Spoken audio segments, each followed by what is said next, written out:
আমি আজকে একটা সত্যি ঘটনা শেয়ার করব, যেটি আমার এক আত্মীয়ের মুখ থেকে শুনেছি। আমার আত্মীয়টি থাকেন বাহরাইনে এবং ঘটনাটি ঘটে তার ফ্রেন্ড মাহফুজের সাথে। ঘটনাটি ঘটে 1993 সালে। মাহফুজ বাহরাইনে যান 1992 সালের মার্চ মাসে। ওনাদের কোম্পানিটি ছিল কনস্ট্রাকশন কোম্পানি। উনি কোম্পানির ফোরম্যান হিসেবে সেখানে জয়েন করেন। কোম্পানিটা ছিল বাঙালি কোম্পানি এবং মালিকের নাম ছিল শরীফ মিয়া। তারা কাজ করতেন বাহরাইন এয়ারপোর্টের পাশের একটা জায়গায়। জায়গাটির নাম ছিল বুসাইতিন। তাদের এই জায়গাতে একটি বিল্ডিং চোখে পড়ে, যেটা অনেক বড় এরিয়া নিয়ে তৈরি করা হয়েছিল। বাট বিল্ডিংটা দেখে মনে হতো যে অনেক দিন ধরে কাজ করা হয় না। তো তাদের কোম্পানির মালিক ওই বিল্ডিং এর মালিকের সাথে কন্ট্যাক্ট করে এবং জানতে পারে যে সেখানে কিছু ভৌতিক সমস্যার কারণে 1981 সাল থেকে কাজ বন্ধ রয়েছে। তো এইসব শোনার পর শরীফ মিয়া ঠিক করলেন যে কাজটা তিনি নেবেন। মালিক ছিলেন সেখানকার অনেক ধনী একজন শেখ। তিনি তাদের প্রস্তাবে অনেক খুশি হন, কারণ অনেক বছর ধরে তার বিল্ডিং এর কাজটি কেউ করতে চাইছিল না। প্রথমে তাদের কোম্পানিটি কাঁথুনির কাজ, ঢালাইয়ের কাজ শেষ করে, কিন্তু ঝামেলা শুরু হয় প্লাস্টারের কাজে। যেদিন প্লাস্টারের কাজ শুরু করা হয় সেদিন মাহফুজদের কোম্পানিটি সারাদিন প্লাস্টার করে একটা সাইড শেষ করে। তারপর মেইন গেট শেকল দিয়ে তালা লাগিয়ে কেয়ারটেকার ছাদে শুতে যায়। তখন ছিল গরমের সিজন, সেজন্য কেয়ারটেকার ছাদে চৌকিতে শুয়েছিল। উনি পরদিন সকালে নিজেকে আবিষ্কার করলেন যে উনি নিচের ফ্লোরে শুয়ে আছেন এবং সারা বিল্ডিং এর দেয়ালের প্লাস্টার মাটিতে পড়ে আছে। এটা দেখে কেয়ারটেকার অনেক ভয় পেয়ে যায়। সে চিন্তা করলো যে আমি শুয়েছিলাম ছাদে চৌকি সহ, নিচে আসলাম কিভাবে। এই ঘটনা সে সবাইকে বলে। ঘটনাটি শুনে বিল্ডিং এর মালিক খুবই ভয় পেয়ে যায়। এরপরে আরো 2 বার প্লাস্টার করা হয়, বাট সেম অবস্থা, প্লাস্টার সব মাটিতে পড়ে যায় এবং কেয়ারটেকার নিচে শুলে চৌকি সহ ছাদে আবিষ্কার করে ছাদে শুলে নিচতলায়। একদিন বিল্ডিং এর মালিক স্বপ্নে দেখেন যে কেউ তাকে বলছে কাজ বন্ধ করে দিতে, তা না হলে সমস্যা হবে। এমনিতে তাদের কোম্পানি এই প্রবলেমের কারণে লোকসানে আছে। এর উপর মালিক সাফ সাফ জানিয়ে দেয় যে আর কাজ না করার জন্য, কারণ তাকে স্বপ্নে মানা করা হয়েছে। সব মিলিয়ে কোম্পানির মালিকের ভালো লোকসান হয়ে যাচ্ছিল। তাই কোম্পানির মালিক দেশে একজন হুজুরের সাথে যোগাযোগ করেন এবং সবকিছু খুলে বলেন। তারপর জিজ্ঞেস করলেন যে এটার কোনো সমাধান করতে পারবেন কিনা। হুজুর প্রথমে কাজ বন্ধ করার নির্দেশ দেন এবং বলেন যে আমি আগে বাহরাইনে আসি, প্লেসটা দেখি, তারপর জানাবো কি করা যায়। এরপর হুজুর 1993 সালের অগাস্ট মাসে বাহরাইনে আসেন। সেখানে যাওয়ার পর একদিন মাগরিবের সময় কোম্পানির গাড়িতে করে ওই জায়গাটিতে যান।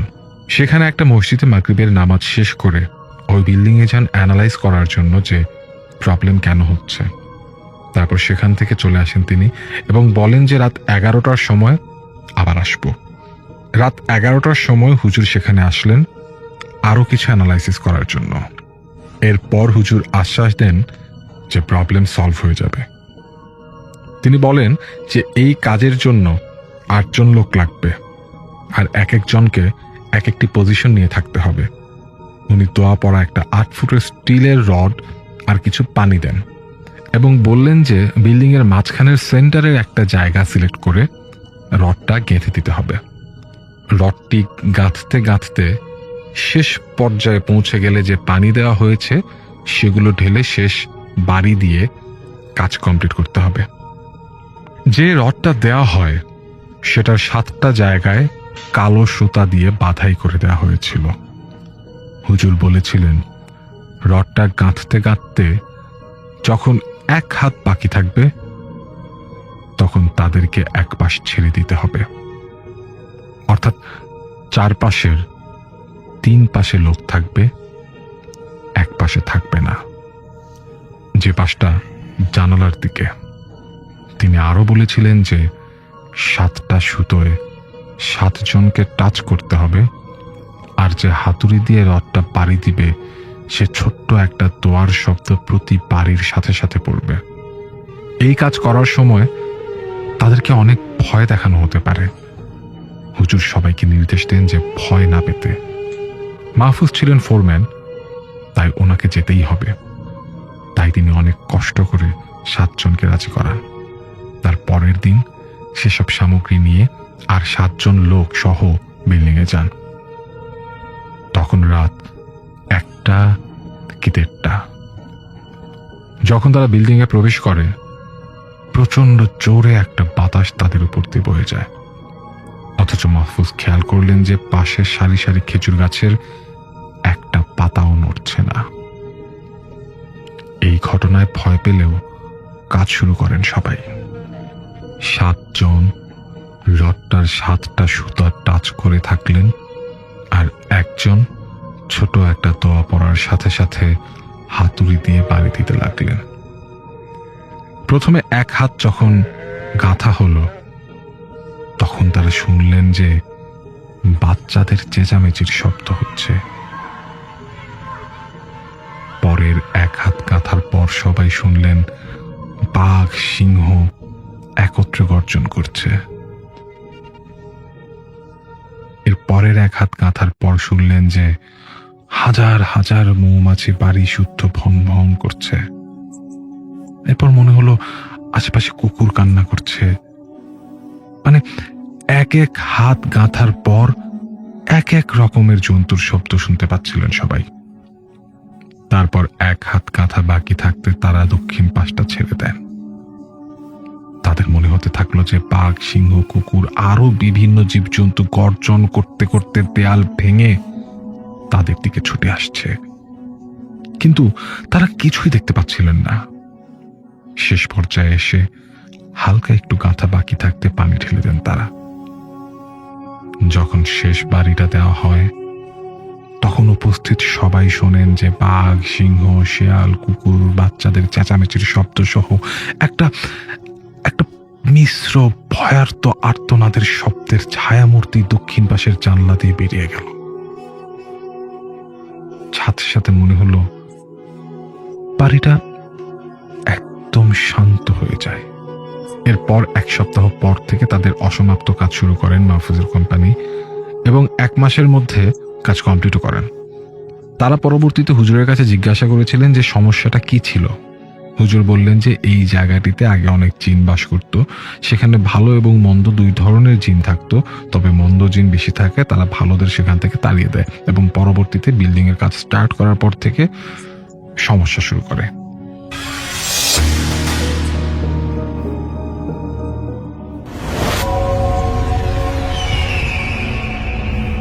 এখন যে ঘটনাটি আপনাদের সাথে শেয়ার করবে তার নাম মোহাম্মদ সোহানুর রহমান সজীব। ওনার বাড়ি নাটোর জেলার বাগাতিপাড়া থানায়।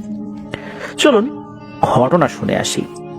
উনি 2টি ঘটনা পাঠিয়েছেন, একটি ওনার নিজের সাথে ঘটে যাওয়া, আরেকটি ওনার বন্ধুর সাথে ঘটে যাওয়া। ওনার নিজের সাথে ঘটে যাওয়া ঘটনাটি প্রথম শেয়ার করব। ওনার নিজের সাথে ঘটে যাওয়া ঘটনাটি ঘটেছিল 2013 সালে, এখন থেকে প্রায় 12 বছর আগে, কুরবানি ঈদের দিনে।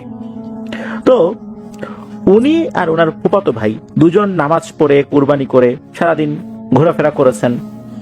যখন মাংস বানানো হয়ে গেছে, আত্মীয় স্বজনদের বাড়িতে দিয়েও এসেছেন। সব শেষে ওনার দাদার এলাকায় যাওয়ার কথা ছিল, দাদার বাড়ি এবং দাদা বাড়ির দিককার যে আত্মীয় স্বজনরা ছিল তাদের বাড়িতেও দিতে হবে। সেই অনুযায়ী বিকেলের পরে ওই গ্রামের দিকে গিয়েছেন। তো দাদা বাড়িতে মাংস দিয়েছেন, অন্যান্য আত্মীয় বাড়িতেও মাংস দিয়েছেন, সব পাশাপাশি আর কি, এই জন্য সময় লাগে নাই। এরপর চিন্তা করলেন যে একটু ঘোরাফেরা করি আর কি। এদিকে দাদা বাড়িতে গিয়েছেন, নিশ্চয়ই ঈদের দিন খালি মুখে আসতে দেবেন না, খাওয়া দাওয়া তারা করলেন। বাড়িতে আসবেন এমন সময় মনে হলো যাই, এই পাশে একটা দোকান আছে, ওই দোকানে ক্যারাম বোর্ড আছে, ওখানে গিয়ে একটু ক্যারাম বোর্ড খেলি। ওখানে যারা ক্যারাম বোর্ড খেলতো রেগুলার, তাদের সাথে তো তাদের খুব ভালো সম্পর্ক আর কি। এই যে সজীব ভাই, তার ফুফাতো ভাই, মানে সবার সাথেই ভালো সম্পর্ক, আগেও অনেকবার খেলেছেন। সাধারণত রাত 9টার দিকেই ওই দোকানটা বন্ধ হয়ে যেত, যেহেতু ঈদের দিন রাতের বেলা, যার কারণে রাত প্রায় 11টা পর্যন্ত ওই দোকানটা খোলা ছিল। রাত 11টার দিকে ওই দোকানটা বন্ধ করে একসাথেই সবাই বের হয়ে যায়, দোকানদার এবং আরো যারা খেলছিলেন ওইখানে সবাই একসাথে বের হয়ে যায়, যে যার মতো বাড়িতে চলে যাচ্ছে। এদিকে এই সজীব ভাই আর ওনার ফুফাতো ভাইও ওনাদের বাসার দিকে রওনা দিয়েছেন। মোটামুটি 20 মিনিটের মতো লাগবে বাড়িতে হেঁটে আসতে। এখন ওনারা চিন্তা করলেন যে 20 মিনিট এমনিতে অনেক রাত হয়ে গেছে, এই মাঠের ভিতর দিয়ে হেঁটে যাই, আইল দিয়ে হেঁটে যাই, শর্টকাট হবে, 10-12 মিনিটে পৌঁছে যাব। তো দুজন মিলে ওই জমির ভিতর দিয়ে হাঁটা শুরু করেছেন। জমিটা মোটামুটি বেশ ভালোই বড় ছিল।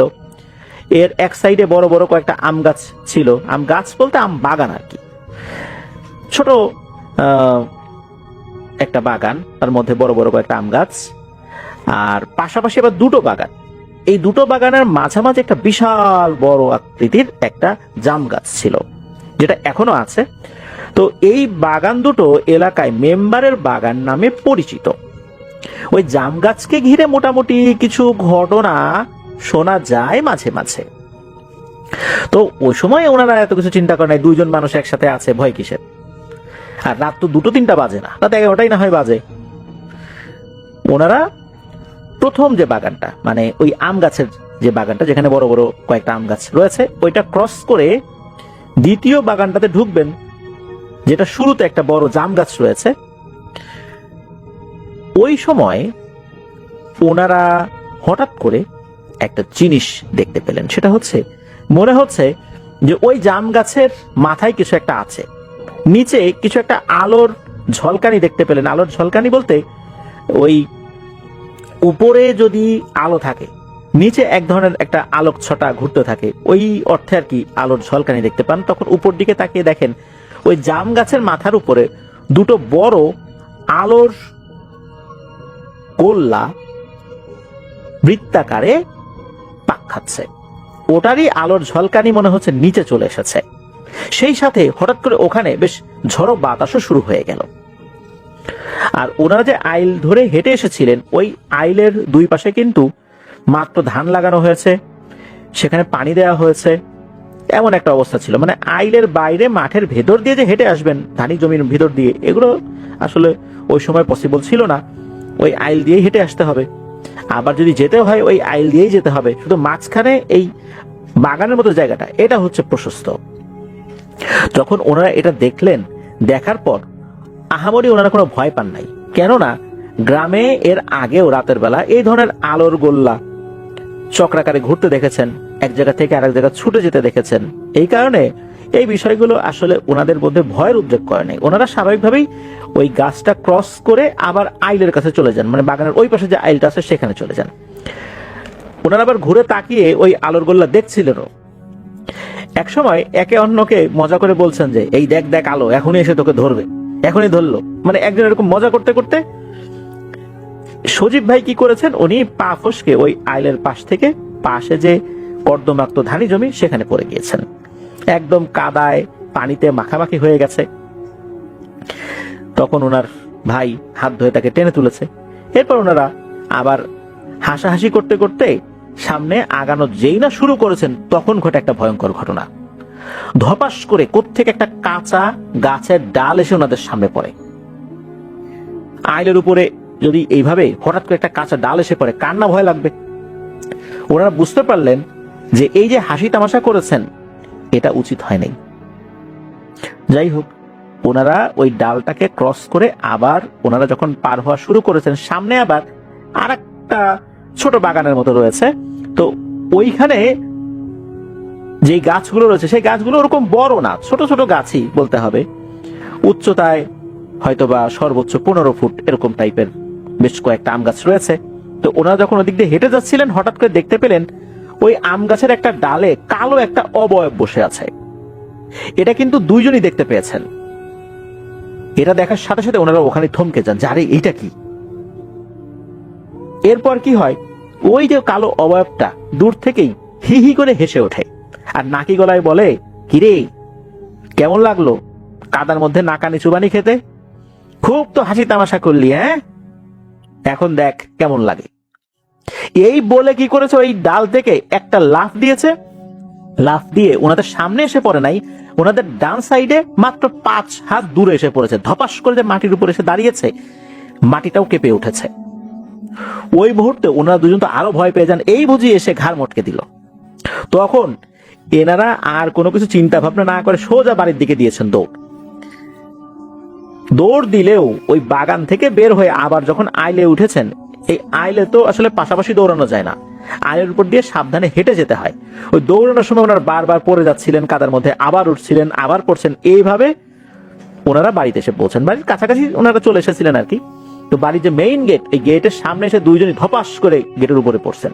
প্রচন্ড জোরে শব্দ হয়, ওনারা দুজন হাঁপাচ্ছেন। এদিকে সজীব ভাইয়ের বাবা এই শব্দ পেয়ে উনি তাড়াতাড়ি উঠে এসেছেন যে কি হলো। গেট খুলে দেখেন এই অবস্থা, দুইজন কাদা পানিতে একদম মাখামাখি, চেহারাই বোঝা যাচ্ছে না। তখন জিজ্ঞেস করে এই কি হয়েছে তোদের? তখন সজীব ভাই খুলে বলেন যে এই যে বাগানে ভয় পেয়েছে তারা। ওনার বাবা তখন কি করলেন যে ওনাদেরকে বললেন যে দ্রুত আমার সাথে চল, পুকুর ঘাটে চল, দুজনকে এখনই গোসল করতে হবে, কারণ তোরা ভয় পেয়েছিস, এই অবস্থায় ঘরে ঢুকলে ওই দুষ্টু জিনিসগুলো তোদের সাথে সাথে এই ঘরেও ঢুকে পড়বে, ওদেরকে এখান থেকে বিদায় দিতে হবে। এই বলে ওনাদের দুজনকে পুকুর ঘাটে নিয়ে গেলেন। উনি নিজে দাঁড়িয়ে থাকলেন ওখানে, যাতে কোনো ধরনের কোনো ভয় নতুন করে ওনারা না পান। এর মধ্যে ঘর থেকে ওনাদের জন্য পরিবারের অন্য সদস্যরা শুকনো কাপড় চোপড় নিয়ে আসলেন। এরপর দুজন গোসল করে তারপর ঘরে ঢোকেন। ঘরে ঢোকার পর এই সজীব ভাইয়ের আপন ফুপু, যিনি কোরআনে হাফেজা, উনি বাড়িতেই ছিলেন। উনি এই দুইজনকে দোয়া দুরুদ পড়ে রুকিয়া করে দেন। আল্লাহর রহমতে জ্বরও আসে নাই, কোনো সমস্যা হয় নাই। এই ঘটনা এখানেই শেষ। এরপর আসি পরের ঘটনায়। এই ঘটনাটি যার সাথে ঘটেছিল তার নাম হচ্ছে কাজল। সে পেশায় একজন ভ্যান চালক, আর এই কাজল এই সজীব ভাইয়েরই বন্ধু। ওনাদের যেই ঘর, এই ঘরের কয়েক ঘর পরেই হচ্ছে এই কাজল ভাইদের বাড়ি। মাঝে মাঝে একসাথে বসে ওনারা আড্ডা দেন সন্ধ্যার পরে, যখন এই কাজল ভাইয়ের কাজ টাজ থাকে না তখন বন্ধু বান্ধবদের সাথে আড্ডা দেন। তো আড্ডা দিতে দিতে একটা ভয়ের ঘটনা উনি শেয়ার করেছিলেন, যেটা ওনার সাথে ঘটেছিল 2019 সালে।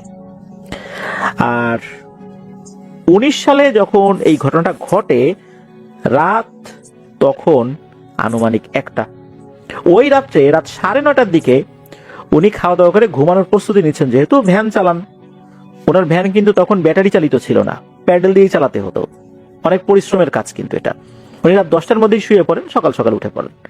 9:30টার দিকে উনি শোয়ার প্রস্তুতি নিচ্ছেন, এমন সময় ওনার ফোনে একটা কল আসে। যে নাম্বার থেকে কল আসে, এই নাম্বারটা ওনার ফোনে সেভ ছিল। উনি গ্রাম সম্পর্কে একজন চাচা হন, খলিল চাচা। এই খলিল চাচা ফোন করেছেন। খলিল চাচার ফোনটা রিসিভ করার পর খলিল চাচা বলে ওঠেন যে ওনার শাশুড়ি মারা গিয়েছেন, পরিবার নিয়ে এক্ষুনি শ্বশুরবাড়ি যেতে হবে। তো ওনার শ্বশুরবাড়ি ছিল হচ্ছে এই গ্রাম থেকে 11 কিলোমিটার দূরে অন্য আর একটা গ্রামে। এত রাত্রে গ্রামে গাড়ি ঘোড়া তো অ্যাভেলেবল না। তখন কি আর করা, কাজল ভাইকে যেতে হবে ভ্যান নিয়ে। ওনার প্যাডেল চালিত ভ্যান, যেতে তো একটু সময় লাগবে, 10-11 কিলোমিটার। তো কাজল ভাই মোটামুটি নিজেকে প্রস্তুত করে নিয়ে রাত 10টার দিকে এই খলিল চাচার বাড়ির উদ্দেশ্যে বেরিয়ে যান। খলিল চাচার বাড়ির সবাই মোটামুটি রেডি হয়েছিল, যারা যারা যাবেন ওই রাতের বেলা, তারাও ভ্যানে উঠে বসেন। এরপর কাজল ভাই ভ্যান চালানো শুরু করেন। যেহেতু যাত্রী সংখ্যা ভ্যানে একটু বেশি ছিল, চালাতে কিছুটা তো কষ্ট হচ্ছিলই। ঘন্টা 2-1 লেগে যায় এই 11 কিলোমিটার পথ যেতে। তো যখন ওনারা পৌঁছেছেন রাত 12:30টার মতো বাজে। এখন মরাবাড়ি, সবাই কান্নাকাটি শুরু করেছেন। ওদিকে খলিল চাচা বলছেন যে কাজল, তুই এখন চলে যাবি, এত রাতের বেলা আবার এতটা পথ, তুই থেকে যা এখানে, সকালবেলা যাস। কাজল ভাই খুব অস্বস্তি বোধ করছিলেন, কেননা যেহেতু এই বাড়িতে একজন মারা গেছে, সবাই কান্নাকাটি করছে, এখানে উনি বসে থাকবেন, সবাই আত্মীয় স্বজনরা আসছে এখানে, ওনার অস্বস্তি লাগাটাই স্বাভাবিক। তখন উনি বললেন যে আমি চলে যাই, প্রয়োজন হলে আমাকে কল দিন, দরকার আমি আবার আসবো। তো এই বলে কাজল ভাই ভ্যান নিয়ে বের হয়ে গেলেন। তো যখন বের হয়েছেন তখন উনি ওনার যেই বদভ্যাস ছিল সিগারেট খাওয়া, সিগারেট ধরিয়েছেন, ভ্যান চালাচ্ছেন। আর ওনার তো বাটন ফোন ছিল ওই সময়, তো বাটন ফোনে মেমোরি কার্ড ছিল, ওই মেমোরি কার্ডে অনেকগুলো গান ডাউনলোড করা ছিল। তো উনি তো ওই গান বাজিয়ে চলা শুরু করেছেন। তো উনি যে রাস্তা দিয়ে আসবেন, এই রাস্তার বিবরণটা একটু দেওয়ার দরকার। এই রাস্তাটা চলে গেছে নদীর পার ঘেরে, মানে ঘেঁষে আর কি। তো ওই নদীতে এক সাইডে শ্মশান ঘাটও রয়েছে, ওই পথ দিয়ে আরো এগিয়ে গেলে বেশ বড় বড় কয়েকটা বাগান রয়েছে। নাটোরের বিভিন্ন উপজেলাগুলোতে কিন্তু প্রচুর আম বাগান রয়েছে, আম বাগান, লিচু বাগান, এগুলো কিন্তু ওই এলাকায় প্রচুর দেখা যায়, একটু দূর দূরেই এগুলো দেখা যায় আর কি। তো ওই পথে বেশ একটা আম বাগানের পর রাস্তার পাশে কবরস্থান রয়েছে, তারপর ফাঁকা নিরিবিলি রাস্তা। উনি সিগারেট খাচ্ছিলেন, গানের সাথে সাথে নিজেও তাল মিলাচ্ছিলেন, নিজেও চিৎকার করে গান গাচ্ছিলেন, যাতে ওনার মনের মধ্যে ভয় ডর না আসে। হঠাৎ করে উনি দেখতে পেলেন 7-8টা কুকুর কোত্থেকে যেন চলে এসেছে রাস্তার উপরে। কুকুরগুলো দৌড়াদৌড়ি করছে, তবে কুকুরগুলো দেখতে স্বাভাবিকই ছিল, স্বাভাবিক যে কুকুরগুলো রাস্তাঘাটে দেখা যায় ওরকমই ছিল। এখানে প্যারানরমাল কোনো কিছু ভাবনা করার আসলে সুযোগ নাই। তো উনি দেখলেন যে এই কুকুরগুলো যেভাবে আসলো ওভাবে দৌড়ে কোথায় যেন হারিয়ে গেল, মনে হলো ওই যে শ্মশানের ওই দিকটাতে চলে গেল। এরপরে কেন যেন একটা অজানা ভয় ওনার মনের মধ্যে চেপে বসে, শরীরটা মনে হলো ভারী হয়ে গেল। আর একটা সিগারেট ধরিয়েছেন, ভ্যানের গতিটা আরেকটু বাড়িয়ে দিয়েছেন। তখন মনে হলো শ্মশানের ভেতরে যে গাছগুলো ছিল, ওই নদীর পাড়েই আর কি যে গাছগুলো ছিল, যেটা শ্মশানের মধ্যেই পড়ে যায়, ওই গাছ থেকে অনেকগুলো পাখি একসাথে ডেকে উঠলো। এরপর ওই দিক থেকে কাক ডেকে উঠলো। এত রাত্রে কিন্তু কাক সচরাচর ডাকে না, তখন আর মনের মধ্যে খটকা লাগলো। আর এরপরই হঠাৎ করে ভ্যানের সামনে বিশাল আকৃতির দুটো কুকুর চলে আসছে। এদের দেহটা ছিল বিশাল আকৃতির, মানে একটা বড় ষাঁড় গরু যত বড় হয় ওই রকম সাইজের দুটো কুকুর। ভ্যানে কিন্তু আলো জ্বলছিল না। উনি ওই পথটা খুব ভালোভাবেই চেনেন। মোবাইলে ওনার লাইট ছিল, মোবাইলের সামনের দিকে ফ্ল্যাশ লাইটটা থাকে না, ওই বাটন ফোনেরও কিন্তু বেশ কিছু ফিচারগুলোতে এই জিনিসগুলো ছিল আর কি।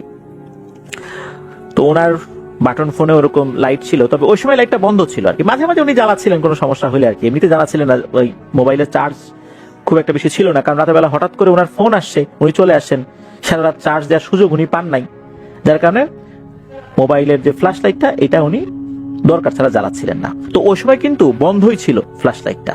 হঠাৎ করে কুকুর দুটো যখন সামনে চলে এসেছে, কোনো আলো ওই কুকুরগুলোর চোখের উপর পড়া ছাড়াই ওই কুকুরগুলোর চোখ জল জল করছিল, লাল টকটকে জল জল করছে একদম।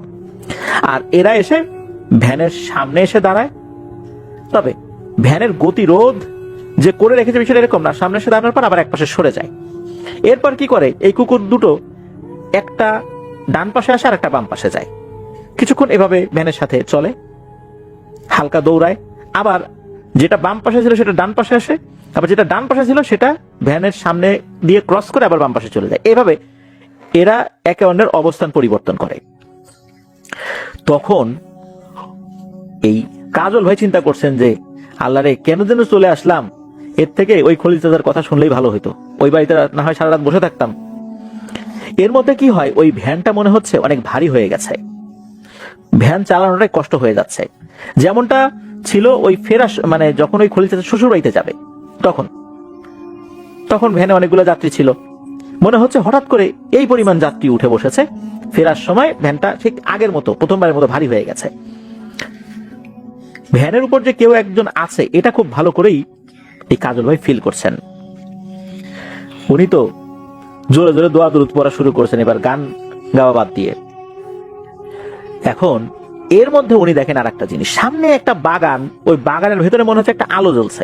এই আলোটা উনি যখনই দেখেছেন দেখার সাথে সাথে উনি বলছেন যে, ও ভাই ওখানে কে, ও ভাই এদিকে আসেন, আমার একটু সঙ্গ দেন, আমি মনে হয় একটু বিপদে পড়ছি, ভাই একটু এদিকে আসেন। তখন দূর থেকে আওয়াজ আসে, এ কে রে, ওখানে কে? তখন বলে, আমি কাজল। বলে, দাঁড়াও আসতেছি, ওইখানেই থাকো।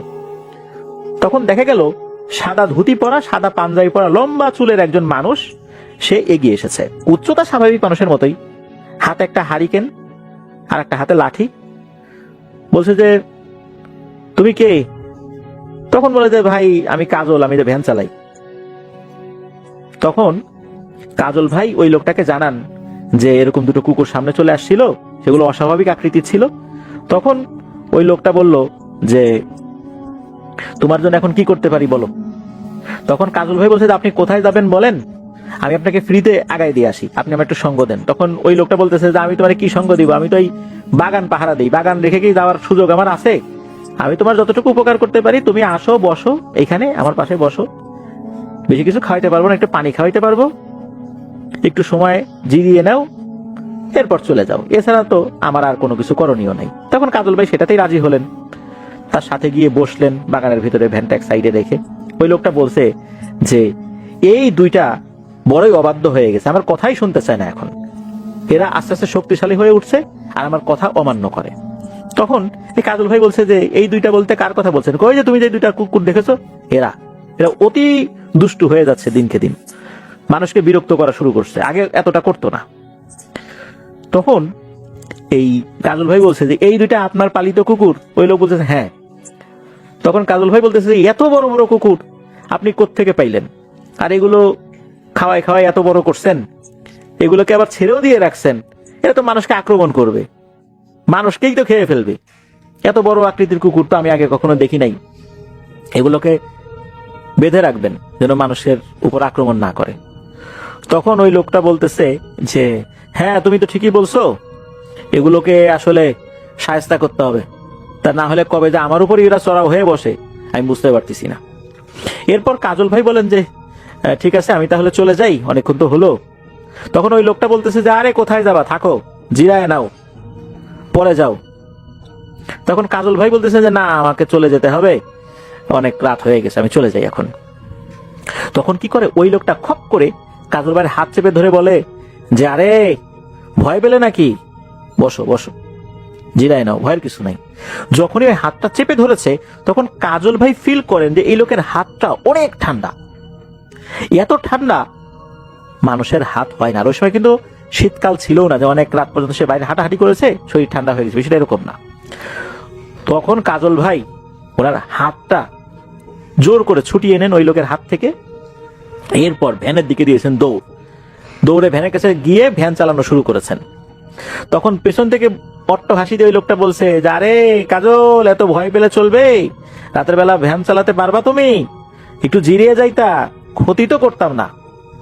তো যাই হোক, উনি তো ভ্যান চালানো শুরু করছেন, মানে কাজল ভাই ভ্যান চালানো শুরু করছেন। কিছুক্ষণ চালানোর পর হঠাৎ করে বড় দুটো কুকুর আবার এই ভ্যানের পাশে চলে এসেছে। চলে আসার পর এবার সামনে এসে গতিরোধ করে দাঁড়িয়েছে। এরপর কাজল ভাই বুঝতে পারছেন ঘটনা কি। ওই কুকুর দুটোকে উদ্দেশ্য করে বলছে যে আমি তো আপনাদের কোনো ক্ষতি করি নাই, কেন আমার পথের সামনে চলে আসছেন, চলে যান আপনারা। এরপর এই কুকুরটা একে অন্যের দিকে তাকালো, এরপর ভ্যানের পেছনে চলে আসলো। পেছনে চলে আসার পর কাজল ভাই কিন্তু পেছন দিকে তাকান নাই, উনি ভ্যান চালানো শুরু করেছেন। হঠাৎ করে মনে হলো ভ্যানটা থেমে গেছে, মনে হচ্ছে পেছন থেকে এই ভ্যানকে কেউ টেনে ধরে রেখেছে, উনি কোনোভাবেই প্যাডেল দিয়ে আগাতে পারছেন না। তখন হঠাৎ করে পেছন থেকে গম্ভীর কণ্ঠে, একসাথে দুটো কণ্ঠ যদি চলে একই কথা বলে তখন কেমন শোনা যায়, এইভাবে বলে উঠলো যে আমাদের ওস্তাদ তোকে আশ্রয় দিয়েছে, তোর সাথে ভালো ব্যবহার করেছে, তাই তোকে কিছু বললাম না, যা এক্ষুনি বাড়ি যাবি, রাতের বেলা এই রাস্তায় একা একা আর কখনো আসবি না, আমাদেরকেও বিরক্ত করবি না। এইটা যখনই বলেছে হঠাৎ করে পেছন থেকে প্রচন্ড জোরে একটা ধাক্কা অনুভব করেন এই কাজল ভাই, মানে ভ্যানের পেছনে ধাক্কা দিয়েছে কেউ সজোরে, এত জোরে ধাক্কা দিয়েছে কোনো প্যাডেল দেয়া ছাড়াই অল্প সময়ের মধ্যেই উনি ভ্যান নিয়ে বাড়ির কাছাকাছি চলে আসছেন। মানে এত জোরে ভ্যান চলা শুরু করেছে, সেটা ওনার নিয়ন্ত্রণের বাইরে চলে যাচ্ছিল। কিছু সময় খুব জোরে ছিল, তারপর গতি কমা শুরু করেছে, একদম থেমে যেতে যেতে উনি ওনার বাড়ির কাছাকাছি চলে আসছেন। এমনিতে উনি ওনার বাড়ির কাছাকাছি ছিলেন। তো যাই হোক, এই ঘটনার পর কাজল ভাই আবার এলাকার একজন মুরব্বীর সাথে কথা বলেন যে ওনার সাথে এই ঘটনা ঘটেছে। তো সেই মুরব্বী জানান যে বহুদিন আগে ওই বাগানে একজন কবিরাজ থাকতো, বাগানটা পাহারাও দিত। তবে ওই কবিরাজের কিছু পোষা জিন ছিল যারা মানুষের উপকার করত। ওই কবিরাজও কখনো কারো ক্ষতি করেছে এটা শোনা যায় না, ওই জিনগুলো কাউকে ভয় দেখিয়েছে বা ক্ষতি করেছে এরকমটা শোনা যায় না।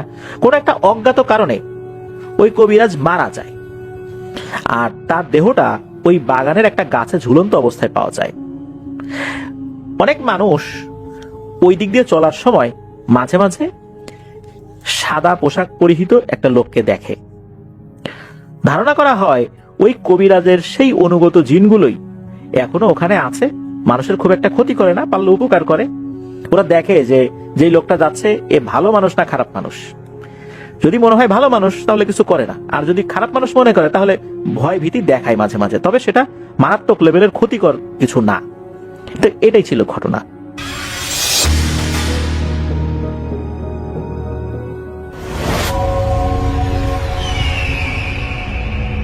না, যে ঘটনাটি আমাদের কাছে শেয়ার করেছেন Prabal Chowdhury, north carolina, united states থেকে। প্রবাল আমাদের কাছে অতীতেও কিন্তু বেশ কিছু ঘটনা শেয়ার করেছেন এবং তার ঘটনাগুলো বরাবরই বেশ ভালো হয়। তিনি বেশ খুঁজে পেতে খুব ভালো ঘটনাগুলো কালেক্ট করে নিয়ে আসেন।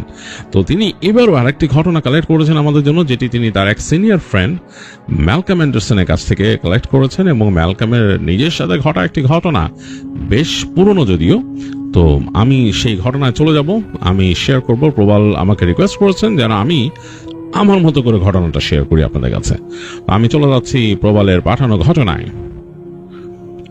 বেশ আগের কথা, 80-র দশক। ম্যালকম তখন তিনি বাস করেন কানেকটিকাটে এবং তখন তিনি একটা ডেইরি প্রতিষ্ঠানের সাথে যুক্ত ছিলেন, যেখানে তিনি সাপ্লায়ার ছিলেন। তিনি প্রোডাক্ট কালেক্ট করে যে কোনো একটা ডেইরি প্রতিষ্ঠান সেটার প্রোডাক্ট কালেক্ট করে তিনি সাপ্লাই করতেন বিভিন্ন জায়গায়। তো বেশ ইয়াং ছিলেন তিনি তখন, কেবল টিনেজ পার করেছেন এবং ফুল অফ এনার্জি, এবং তিনি তার বাসা থেকে তখন আলাদা হয়ে গেছেন, যেটা হয় তখন মানে ইয়াং এজটা পার হওয়ার পরই বাবা মার কাছ থেকে আলাদা হয়ে যায় ছেলেমেয়েরা বিদেশে। তো ম্যালকমও তাই করেছিলেন, তিনি বাইরে চলে গিয়েছিলেন বাসা থেকে এবং তিনি যেতেন বাবা মাকে ভিজিট করতেন মাঝে মাঝে, এরকম ভাবেই তার কাটতো জীবন। তো একদিন ম্যালকম সন্ধ্যার পরে বাসায় আসছে কাজের থেকে। তো সে সাধারণত খুব আর্লি চলে যেত সকালবেলা কাজে, আস্তে আস্তে সন্ধ্যা হয়ে যেত, বেশ হার্ড ওয়ার্ক, বেশ ক্লান্ত হয়ে যেতেন। তো বাসায় এসে ওই দিন তিনি ফ্রেশ হয়ে জাস্ট কিছু খাবার নিয়ে বসছেন। তো এই সময় তার ফোন বাজলো, ফোন ধরার পর দেখতেছে তার বাবা বলতেছে যে তোমার মা হঠাৎ অসুস্থ হয়ে গেছে, তাকে নিয়ে আমি এমার্জেন্সিতে চলে আসছি, তুমি আসো তাড়াতাড়ি। তো তিনি ম্যালকম চিন্তা করলেন, জিজ্ঞেস করলেন কোন হাসপাতাল, সবকিছু শুনে দ্রুত সবকিছু তিনি রেখে মোটামুটি একটু প্যাক করে চলে গেলেন। গাড়ি নিয়ে বের হয়েছেন। যে হাসপাতালের কথা বলছে তার বাবা, সেটা তাদের যে বাড়ি সেটা কিন্তু একটু বাইরে ছিল, শহর থেকে একটু বাইরে ছিল তাদের বাসা। বেশ খানিকক্ষণ সময় লাগে সেখানে যেতেই। তো সেইখান থেকে আবার বেশ খানিকটা দূরে সে হসপিটাল। তো ম্যালকম ড্রাইভ করে বেশ একটা সময় নিয়ে পৌঁছাইলো সেখানে। তো তখন শীতের সময়, ঠান্ডা পড়ছে, গাছপালা পাতা টাতা ঝরে গেছে, অন্যরকম অবস্থা। তো পৌঁছায় সে গাড়ি থেকে নামলো। গাড়িটা পার্ক করার সময় খেয়াল রাখতে হয় যে এখানে যদি হঠাৎ করে এরকম একটা সিজন যে স্নোফল হয়, আটকায় গেলে তো সমস্যা। তো গাড়ি পার্ক করে পার্কিং লটে গেল, গিয়ে দেখলো যে এই হাসপাতালটা অনেক পুরনো এবং অনেক হিস্ট্রিক হাসপাতাল, মানে অনেক অনেক পুরনো এটা। তো ম্যালকম এই হাসপাতাল সম্বন্ধে তেমন কিছু জানে না, বাট সে দেখলো আর কি হাসপাতালটা অনেক পুরানো। তো গিয়ে দেখলো বাবা আছে, বাবার সাথে কথা বললো যে কি হয়েছে। তো বললো যে ডাক্তার এখনো টেস্ট করতেছে তোমার মাকে, তারা মনে করতেছে যে তোমার আম্মা ছোটখাটো কোনো স্টেপ করছে। তো ম্যালকমের কাছে বেশ খারাপ লাগলো, ছোটখাটো স্ট্রোক হলো তো খারাপ। তো সে তো বললো বাবাকে যে তুমি চিন্তা করো না, ইউ টেক ইট ইজি, আর তোমার এখানে বসে সময় নষ্ট করা লাগবে না, তুমি বাসায় চলে যাও, বাসায় রেস্ট নাও। কারণ তার বাবাও বেশ অসুস্থ ছিল, তার অনেক রকম শারীরিক প্রবলেম ছিল। তো বাবা বলতেছে না আমি যাবো না। তো ম্যালকম বলতেছে যে কোনো কথা বলো না, তুমি যাও, নাহলে আমি কিন্তু তোমার যাওয়ার ব্যবস্থা করতেছি। তো তার বাবা ড্রাইভ করতো আর কি। তো ম্যালকম তাকে একদম আশ্বস্ত করলো যে আমি এখানে আসি, কোনো রকম সমস্যা হলে আমি জানাবো, তুমি যাও। তো বলে বাবাকে গাড়ি পর্যন্ত এগিয়ে দিল, বাবা চলে গেল। ম্যালকম ওইখানে আসে, গিয়ে দেখলো যে মা মানে খুব অসুস্থ, মায়ের সাথে কথাবার্তা বললো, মাকে বললো যে আমি আসি, ডোন্ট ওয়ারি, আমি মানে থ্রু আউট দ্য টাইম, যতক্ষণ তুমি হাসপাতাল থাকবে আমি আসি সব সময়। তো বলে সে ওখানে যে ওয়েট করতেছে। তো মা শুয়ে আছে তার মতো, তার মার অবস্থা খুব অন্যরকম, ঠিক মতো কথা বলতে পারতেছে না। তো ম্যালকম ওখানে বসে থাকলো, বসে থেকে সময় কাটেলো। তো এর মাঝে তার কিছু করার নাই, সে হাসপাতালটা দেখতেছে বেশ পুরনো হসপিটাল, এবং সে এটা দেখলো যে বেশ অনেক আগে এটা তৈরি হয়েছিল হাসপাতালটা। তো হেঁটে হেঁটে দেখার চিন্তা করলো, বাইরে আসলো, হেঁটে নিচতলাটা দেখলো যে এইটার মূল যেখানে তারা আছে সেই বিল্ডিংটা হচ্ছে এমন একটা জায়গায়, তার আশেপাশে বেশ ফাঁকা, সুন্দর করে লন করা, এবং পাশে এই শেষ প্রান্ত দিয়ে গাছপালা চলে গেছে অনেক দূরে, এবং পেঁচায় ওইখান থেকে ছোট রাস্তা নেমে গেছে। এবং এটা কিন্তু হাসপাতালটা উঠছিল একটু পাহাড়ের উপরে, বেশ খানিকটা এরকম ঘুরে ঘুরে আসছে, একটু উঁচু জায়গায় আর কি। আর সে যেখানটা দাঁড়ায় আছে সেখান থেকে সামনে গিয়ে ডান দিক দিয়ে মূল রাস্তাটা চলে গেছে, ওইটা আবার এঁকে বেঁকে চলে গেছে সামনে। সামনে গিয়ে দেখতেছে যে কতগুলা ল্যাম্পপোস্টের আলো একটু পড়ছে, তারপরে বাঘটা আর দেখা যাচ্ছে না, গাছগাছালি, এবং সে বুঝলো যে সামনে এরকম পাহাড়ের উপর আরো কিছু ঘর বাড়ি আছে। তো ম্যালকম চিন্তা করতেছিল যে এরকম উইল্ডারনেসের মধ্যে যারা থাকে তাদের কাছে কেমন লাগে, হ্যাঁ, মানে বিশেষ করে শীতের সময় এরকম যখন বরফ টরফ পড়বে তখন কেমন লাগবে, কারণ সে কাইন্ড অফ সিটিতে থাকে। তার ওই ধারণার চিন্তা করতেছে যে এখানে বসে থেকে সে অনেকক্ষণ চিন্তা করলো, তো ভাবলো যে এটা আরেক রকম ফিলিংস, হ্যাঁ, মানে জিনিসটা অন্যরকম। দেখলো চিন্তা করতে করতে সে আবার চলে আসলো হাসপাতালে, এবং এসে সেই যে তার ওয়েটিং এরিয়া সেখানে সে বসলো। বসে দেখতেছে এইখানেও মানুষ নাই, দু একজন মানুষ বসে আছে, তারা হয়তো শর্টলি মুভ করবে এখান থেকে, মেবি তারা ওই রুমে যাবে বা অন্য কোথাও। তো সে একটা মানে ওই চেয়ারগুলো কাইন্ড অফ কমফোর্টেবল ছিল, তো একটা চেয়ারের মধ্যে সে বসলো, ফোম টোম দেয়া, তো সেখানে সে বসে মাথাটা পেছন দিকে দিয়ে, অনেক টায়ার্ড ছিল তো, তার মাথার মধ্যে একটা ক্যাপ ছিল, ক্যাপটা দিয়ে তার চোখ ঢেকে সে শুয়ে থাকলো। চিন্তা করলো যে একটু রেস্ট নেই, কারণ আমাকে তো অনেকক্ষণ থাকতে হবে, কতক্ষণ থাকতে হবে জানি না। না থাকলেও কিছু নাই, ওখানে হাসপাতাল স্বয়ংসম্পূর্ণ, কোনো প্রবলেম হয় না, বাট অ্যাটলিস্ট নিজের মানুষ, তার মা উপরে, এবং সে তার মাকে অনেক ভালোবাসে। তো শুয়ে আছে অনেকক্ষণ ম্যালকম, কোন সময় যে সে ঘুমায় গেছে বলতে পারে না। তো ম্যালকমের মানে ডিপ ঘুম চলে আসছিল, কারণ সারাদিন পরিশ্রম করছে, খুব টায়ার্ড। তো যখন ঘুম ভাঙছে সে খেয়াল করতেছে সে যেখানে বসেছিল ওখানকার বাতিটা বন্ধ। সে মানে খুব চোখটা মানে এরকম তাকাতে তাকাতে চোখ ভারী হয়ে গেছে, আঠা আঠা লাগতেছে চোখটা। তো ক্যাপটা সরাইলো মুখের উপর থেকে, এই ক্যাপটা পরেছিল সে লাইটের জন্যই। তো ক্যাপটা সরানোর পর দেখতেছে সে যেখানে বসেছিল জায়গাটা অন্ধকার, আর সামনের দিকে লাইট জ্বলতেছে, একটা মাঝখানের লাইট সিলিং থেকে, সেটার আলোটা কাইন্ড অফ অ্যাম্বিয়েন্ট ভাবে পড়ছে দুই পাশে কিছু বসার জায়গা, ওখানে কোনো মানুষ নাই। আর কেমন একটা কেমিক্যালের স্মেল আছে আশেপাশে, অনেকটা অ্যান্টিসেপটিক কেমিক্যাল যেরকম থাকে সেরকম একটা স্মেল চারিপাশে।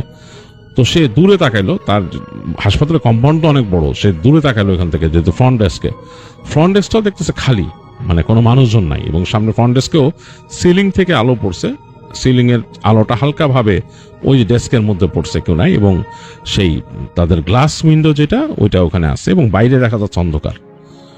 কেমন জানি পরিবেশটা, মনে হচ্ছে যে এত বড় একটা কম্পাউন্ড, একটা মানুষও নাই। তো ম্যালকমের কাছে একটু অস্বস্তি লাগলো যে এরকম একলা জায়গায় এরকম বসে আছি, কেমন জানি। তো সে উঠলো, এবং অপরিচিত তো উঠে আস্তে আস্তে হাঁটতে হাঁটতে এই অন্ধকার, সেই জায়গাটা কিন্তু অন্ধকার ছিল, সে যেখানে শুয়েছিল, হেঁটে হেঁটে গেল সামনে, ডেস্কের সামনে দেখলো কেউ নাই। সে গেটের কাছে গেল, গেটটা ঠেলা দিয়ে বেরোলো, খুলে বেরোলো সামনে। তো বের হয়ে দেখতেছে যে বাতাস, বেশ ঠান্ডা বাতাস গায়ে লাগতেছে, মানে ঠান্ডা বেড়ে গেছে অনেক। তার গায়ে কিন্তু জ্যাকেট পরা, পাফার জ্যাকেট পরা, তারপরও মানে বেশ ঠান্ডা লাগতেছে। তো এদিক ওদিক তাকালো, পার্কিং লটের দিকে তাকালো, দেখে আবার আকাশের দিকে তাকায়, মনে হচ্ছে যে স্নোফল হতে পারে, হ্যাঁ, মানে আকাশের যেরকম কালার ধারণ করছে। তো যাই হোক, আবার ঢুকে আসলো হাসপাতালে, হিটিং সিস্টেম ভালোই কাজ করতেছে। তো সে চিন্তা করলো যে আমি উপরে উঠি, উপরে যাই, কিছু খেতে হবে, ভেন্ডিং মেশিন টিশিন আছে নাকি। তো হেঁটে এসে ওখানে সিঁড়ি ছিল, আর ওই পাশে লিফট আছে। হাসপাতালটা টোটাল 3 তলা।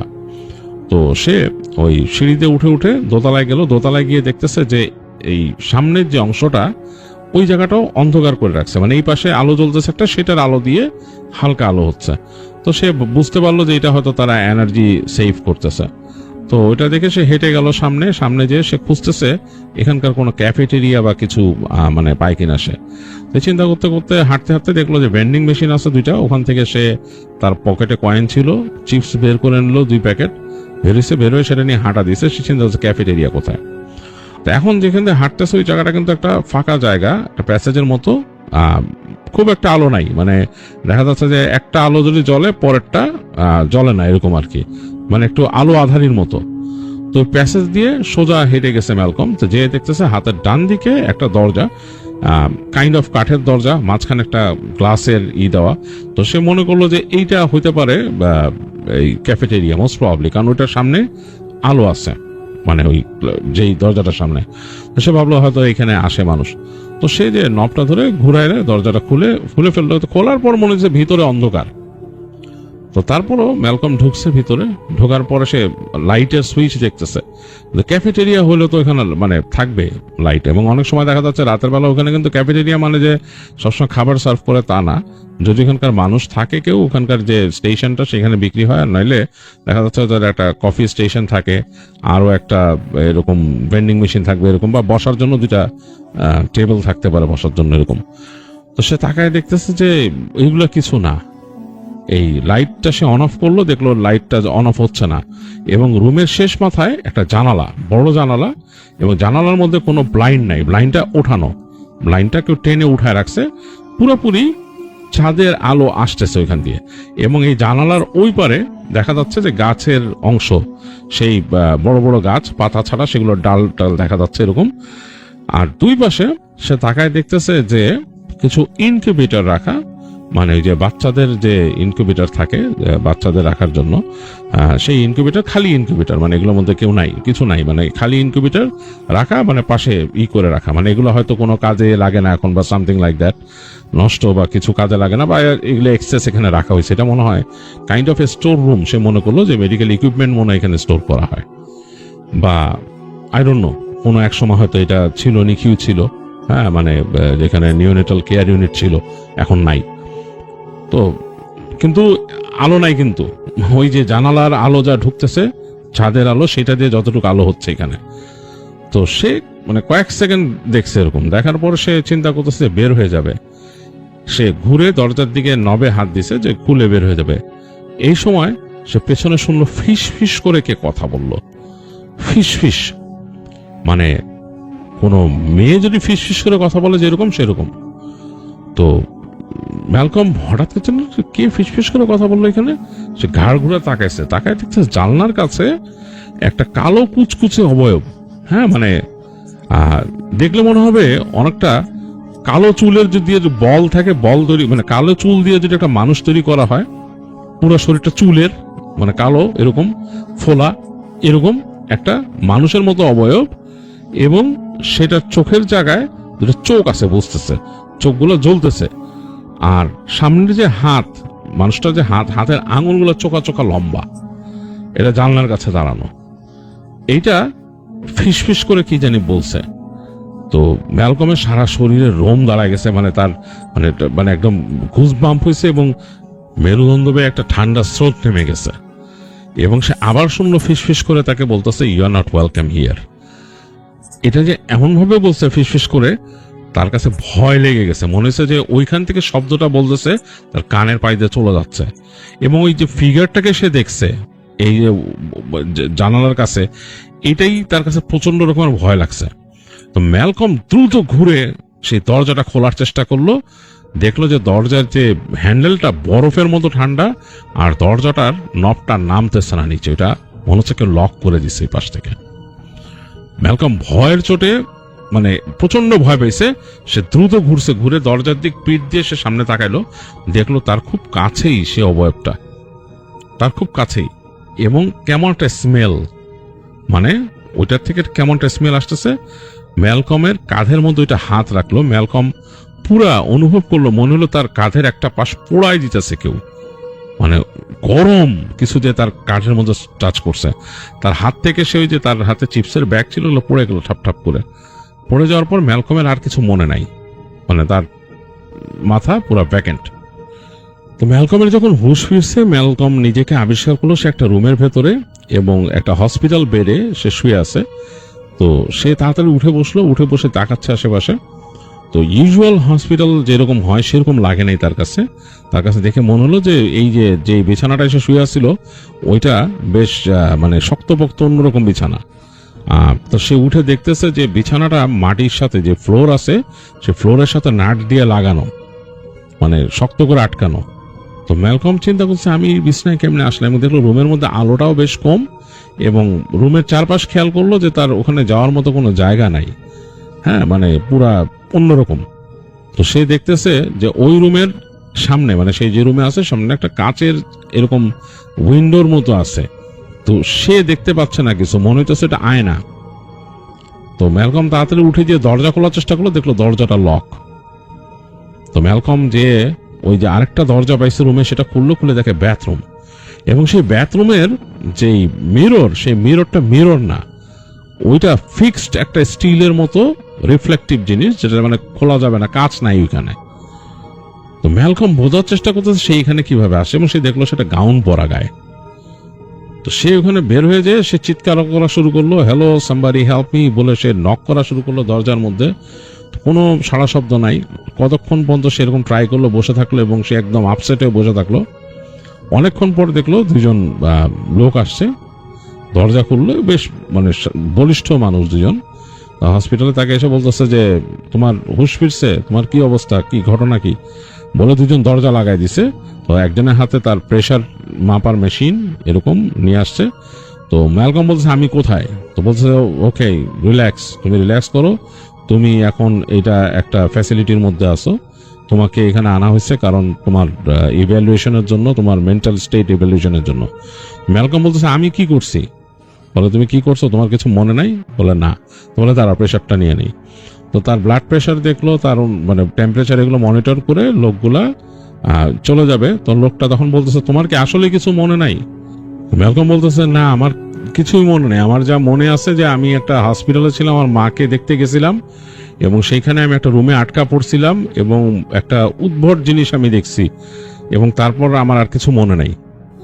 তো লোকটা বলল মানে যে লোকটা আসে সেটা কৃষ্ণাঙ্গ একটা লোক, আর তার সাথে আরেকজন সাদা আছে। তো দুইজনে কথা বললো আস্তে আস্তে নিচু স্বরে, একটু দূরে যে। তারপর এই যে কৃষ্ণাঙ্গ লোকটা বললো যে লিসেন, তোমাকে আমি বলি কিছু কথা, এটা শোনো। তুমি খুব উইয়ার্ড একটা কাজ করছিলা, তুমি যে ওই হসপিটালে ছিলা সেখানে তুমি নার্সকে মারতে গেছিলা। তো সে বলে মানে? ম্যালকম বলতেছে মানে আমি কিছু বুঝতেছি না। বলে ওইখানে তুমি হাসপাতালে ছিলা, as we got the report যে তুমি হাসপাতালে ছিল তোমার মায়ের সাথে, and on that very night তুমি অন্য একটা ফ্লোরে ঘাপটি মেরেছিলা হাসপাতালের। সেখানে যখন নার্স আসছিল, ডিউটি নার্স, তুমি একটা ধারালো কেচি নিয়ে তার দিকে ছুটে আসছিলে তাকে আঘাত করতে, এবং তুমি বেশ বিভৎস রকম চিৎকার করতেছিলা।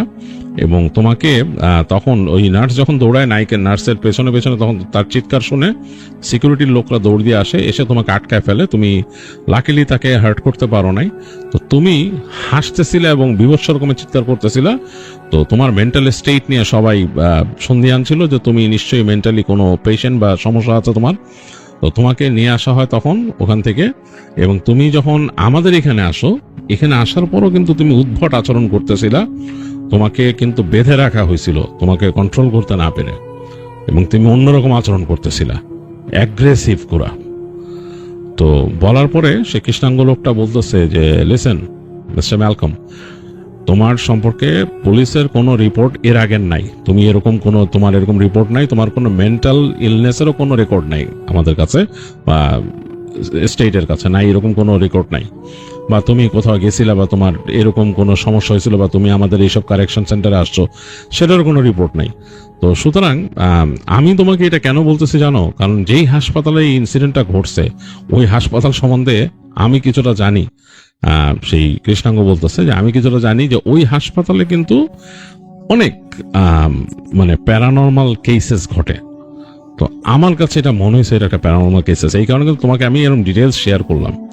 যাই হোক, তোমাকে যদি তোমার আরেকটা ভালো বুদ্ধি দেই, তুমি যদি এখান থেকে ছাড়া পেতে চাও, তুমি সেই ইকে বলবা যে তোমার যিনি তোমাকে ফার্স্টে যিনি ইভ্যালুয়েট করছিল ডাক্তার, আনার পরে তোমার কিন্তু এর মাঝখানে 2 দিন চলে গেছে, এবং এর মাঝখানে কিন্তু তুমি যতবারই উঠছো তোমার আচরণ অন্যরকম ছিল, এইবারই তোমাকে বেশ নর্মাল পাওয়া গেল। তো তুমি সেই ডাক্তার যিনি ইভ্যালুয়েট করবেন তাকে তুমি বলবা যে আমি ঠিক আছি, আমি কিছু একটা দেখে ভয় পাইছিলাম, অনেক প্যানিকড হয়ে গেছিলাম, এই কারণে এরকম হয়েছে, এরকম শান্ত হয় না, আই ডোন্ট নো কেন হয়েছে। তো ডাক্তার হয়তো তোমাকে যে চেক করবে, কিছু কিছু মেডিকেল চেক করতে পারে, কিছু ওষুধ দিতে পারে, but eventually he'll let you go, যদি তুমি নর্মাল আচরণ করো। তো ম্যালকম তখন বুঝতে পারে যে সে একটা ভেজালে পড়ে গেছে।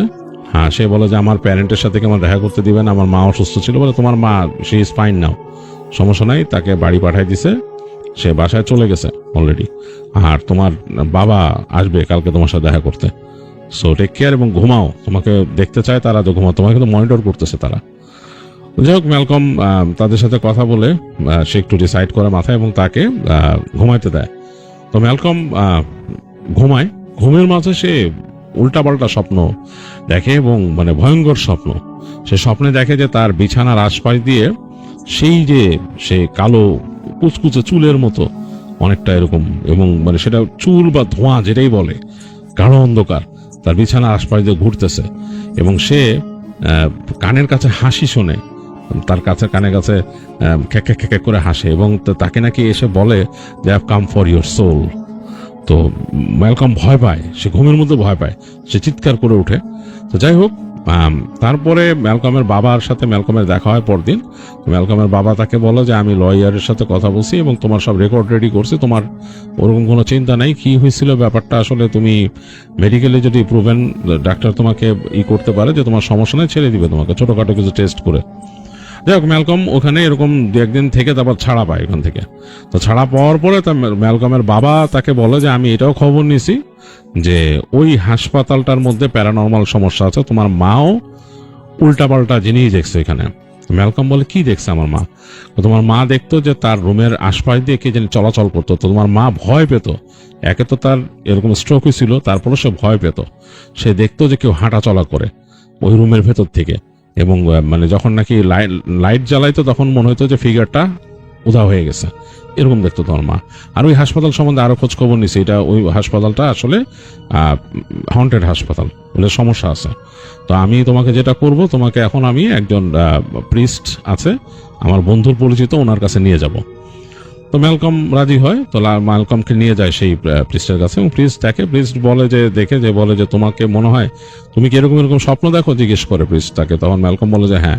তো বলে তোমার পিছনে কোনো ডেমন লাগছে এবং তোমাকে সেই ডেমন ওখান থেকেই পজেস্ট করছে।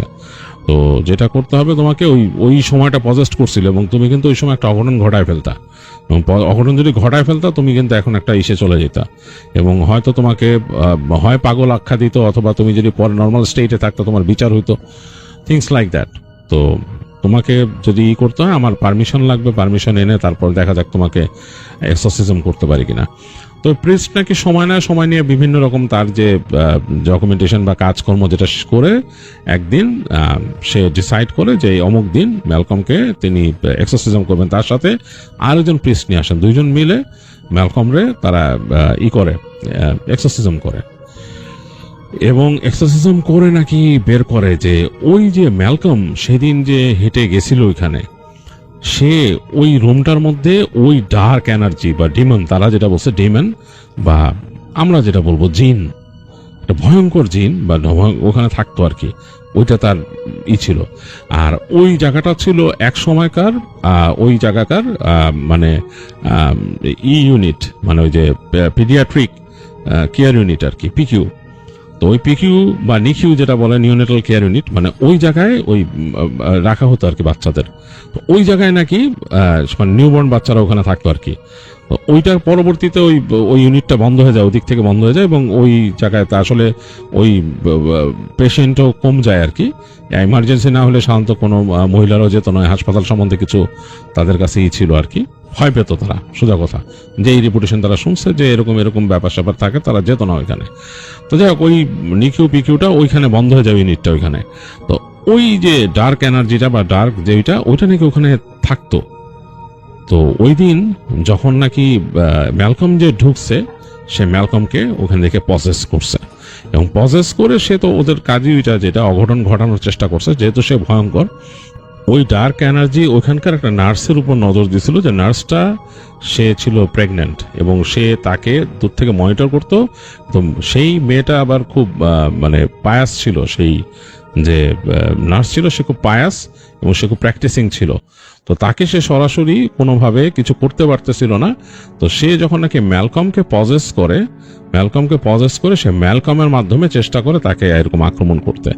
তো যাই হোক, সেই মেয়েটা বেঁচে গেছে এবং সে তো প্র্যাকটিসিং মানুষ, তো সে বেঁচে গেছে। আর ম্যালকমও ওইভাবে আর ওই কোনো দুর্ঘটনা ঘটাইতে পারে নাই, ম্যালকমকে তারা নিয়ে গেছিল।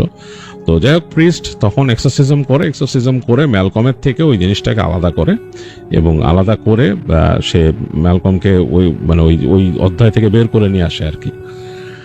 তো ম্যালকমকে অনেকদিন বলছিল সেই প্রিস্ট দুইজনই যে তোমাকে সাবধানে থাকতে হবে, তুমি অবশ্যই অবশ্যই এমন কোনো জায়গায় ট্রাভেল করবা না একা একা যেখানে তোমার সমস্যা হতে পারে, যেমন একলা কোনো ব্যারেন ল্যান্ডে যেখানে নাকি মানে মানুষজন নাই এরকম জায়গা, অথবা কোনো হন্টেড জায়গা, তুমি জানো যে এই জায়গার মধ্যে কোনো রকম প্রবলেম আছে, সব জায়গায় যাবা না। বা একলা একলা কোনো পার্কিং লটে রাতের বেলা যে গাড়িতে বসার চেষ্টা করবা না, ওখান থেকে বের হয়ে আসার চেষ্টা করবা না। চেষ্টা করবা তোমার সাথে কাউকে রাখতে, অথবা তুমি গভীর রাতে এরকম চলাফেরাটা নিজেকে কেয়ারফুল রাখবা। আর তাকে বলে যে তুমি অবশ্যই প্রেয়ার অ্যাটেন্ড করবা ইত্যাদি ইত্যাদি, তাকে অনেক কিছু বলে দেয় তাদের ইনস্ট্রাকশন। তো ম্যালকম সেগুলো মেনে চলতো। আস্তে আস্তে ম্যালকমের তো বয়স হয় এবং সে বিয়ে শাদী করে, তার ছেলে মেয়ে হয় এবং সে মোটামুটি তার যে প্র্যাকটিস সেটা সে ঠিক রাখে। পরবর্তী সে স্টেট মুভ করে যায়, তার বাবা মা মারা গেছে ওখানে। তো এই ছিল ম্যালকম অ্যান্ডারসনের ঘটনা।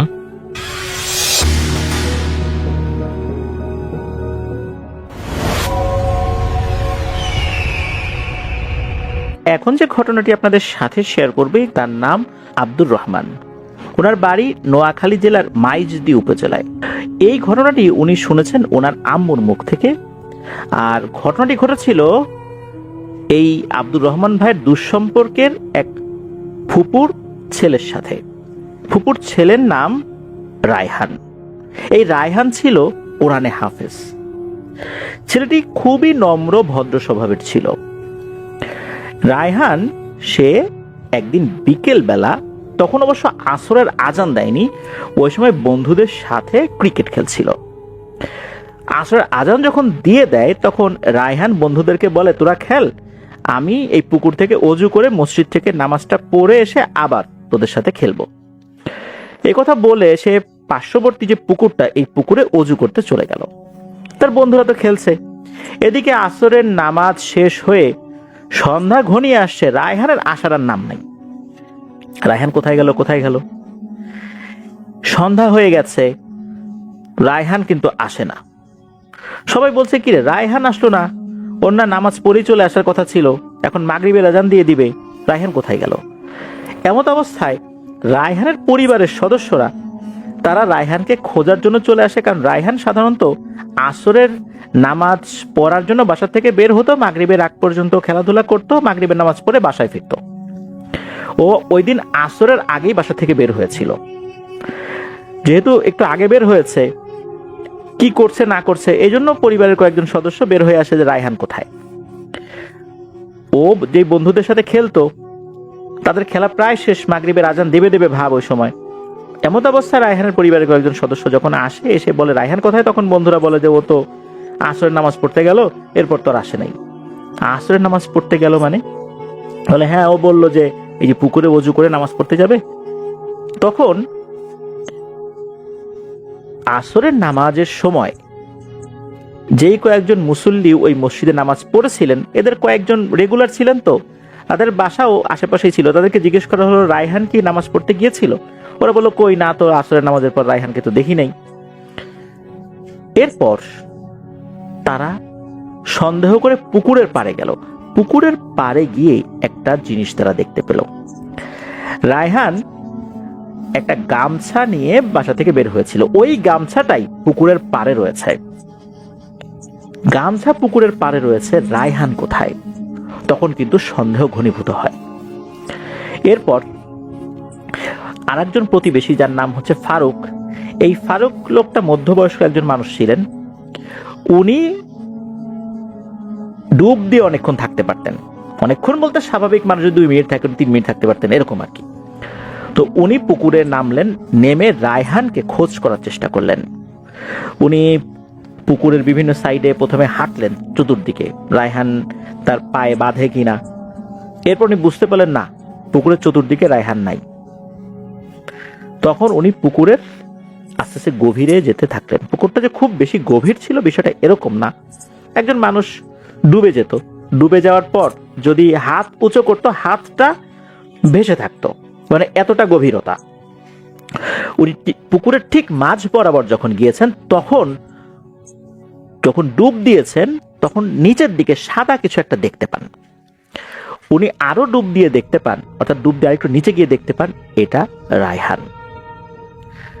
এরপর উনি উপর দিকে উঠে যে বলবেন যে রায়হানকে পাওয়া গেছে, উনি যখন উপর দিকে ওঠা শুরু করবেন হঠাৎ করে নিচ থেকে কে যেন খপ করে তার পা চেপে ধরে। উনি তো খুবই ভয় পেয়ে গেছেন, এদিকে ওরা দমও প্রায় ফুরিয়ে এসেছে। উনি অনেক কষ্টে পাটা ছোটাতে সক্ষম হন। উনি উপরে ওঠেন, উঠে চিৎকার দিয়ে বলেন, রায়হানকে পাওয়া গেছে, এখানে রায়হানকে পাওয়া গেছে। তখন লোকজন তো বুঝতে পারছে যে ঘটনাটা কি হয়েছে। উনি দ্রুত সাঁতার কেটে তীরে চলে আসেন, এসে বলেন যে এই ব্যাপার, রায়হানকে তো এইভাবে দেখছি, আর আমি যখন উপরে উঠতে গেছি কে যেন খপ করে পা টেনে ধরছে।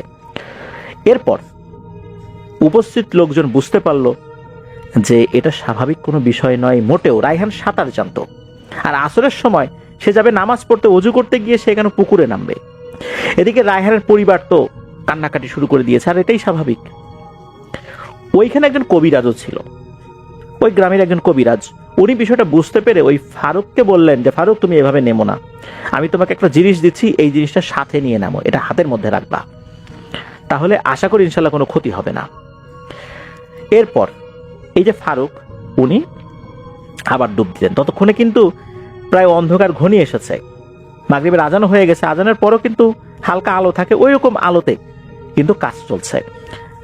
সাহস করে ফারুক আবারও চলে যান পুকুরের মাঝখানে। এবার উনি আবারও ডুব দেন। ডুব দিয়ে দেখতে পান যে রায়হান তার শরীরের অর্ধেক অংশ মাটির ভেতরে। উনি তখন অনেক কষ্ট করে ওই অবস্থাতে রায়হানকে টেনে তোলেন। টেনে তুলে রায়হানকে পুকুরের পাড়ে নিয়ে আসেন। আসলে রায়হানের শরীরের একটা অংশ, বিশেষ করে মাথা থেকে বুক পর্যন্ত, এটা মাটির ভেতরে ওই কাদার মধ্যে আর কি, পুকুরের নিচে তো কাদা থাকে, যে অংশে মাটি থাকে, সেখানে পুঁতে দেওয়া হয়েছিল। কিন্তু কি অপরাধ ছিল তার? ওই কবিরাজ উনি বললেন যে এখানে কোন একটা দুষ্টু পিশাচিনীর আবির্ভাব ঘটেছে, যেটা আগে ছিল না। সেই এই কোরআনে হাফেজ এই ছেলেটাকে পেয়ে সে এই কাজটি করেছে। একে মেরে ফেলার মাধ্যম দিয়ে ওই পিশাচিনীটা আরো বেশি শক্তিশালী হবে, কারণ ও অন্য 8-10টা স্বাভাবিক ছেলের মতো ছিল না। সে খুবই নামাজ কালেমে একটা ছেলে, অল্প বয়স্ক, আবার কোরআনে হাফেজ। এই ধরনের বাচ্চাদেরকে মেরে ফেললে ওই ধরনের পিশাচিনী যারা একটু দুর্বল প্রকৃতির, এরা আরো বেশি শক্তিশালী হয়ে যায়। আর এই কাজটাই ও করেছে সুযোগ বুঝে। এরপর ঘটনা কিন্তু এখানেই শেষ না। রায়হানকে তো দাফন কাফন করা হলো।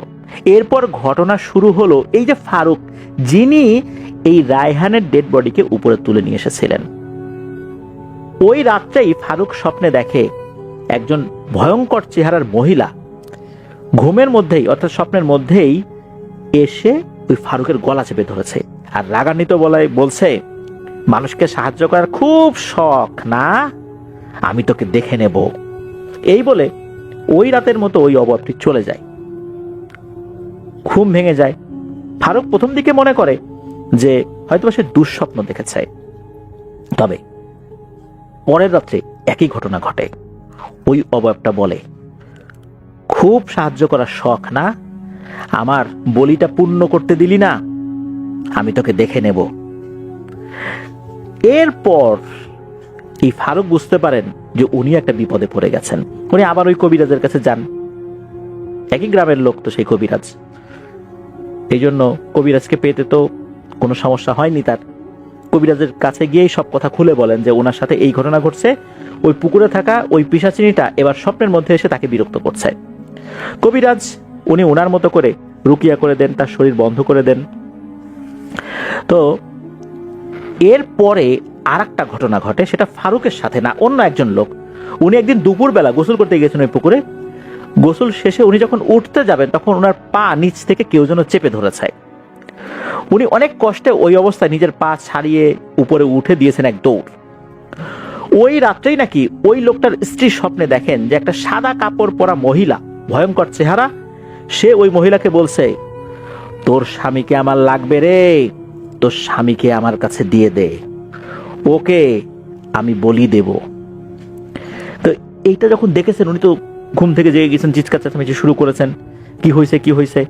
তখন এই কথাটা ওই মহিলা ওনার স্বামীকে বলেছেন। পরিবারের অন্য যারা ছিলেন আর কি, তাদের ঘুম ভেঙে গেছে, তারা শুনছেন, সবাই বুঝতে পারেন যে বিষয়টা স্বাভাবিক না। এইখানে এমন একটা ঘটনা ঘটা শুরু হয়েছে যেটা এখনই থামাতে হবে। এরপর ওই কবিরাজ উনি কিছু রিচুয়াল করেছিলেন, তা আল্লাহর রহমতে এরপর থেকে এখন পর্যন্ত আর কোনো ধরনের কোনো সমস্যা ওই পুকুরে হয়নি, স্বাভাবিকই আছে সবকিছু। এটাই ছিল ঘটনা।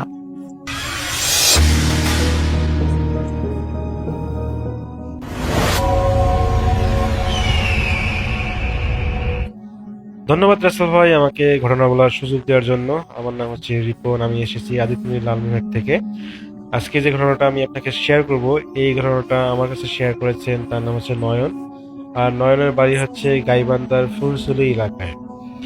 রাসেল ভাই, নয়ন ভাই যে ঘটনাটা আমাকে পাঠিয়েছেন, এই ঘটনাটা আজ থেকে 12 বছর আগের একটি ঘটনা। তো গাইবান্ধার ওইদিকে তিস্তা এবং যমুনার চরাঞ্চল দেখা যায়। আর শীতকালে এই চরাঞ্চলে প্রচুর পরিমাণ শীত পড়ে, সামনে যেন এক হাত সামনের জন্য কাউকে দেখা যায় না, এতটাই পরিমাণ শীত পড়ে। তো ঘটনাটা ঘটেছিল 2014 সালে।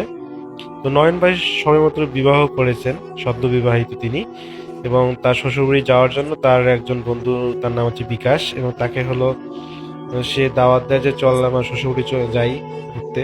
তো তার বন্ধু রাজি হয়, যেহেতু অনেক ক্লোজ বন্ধু। তো নয়ন ভাই এবং তার বন্ধু বিকাশ তারা একসাথে শ্বশুরবাড়িতে যায়।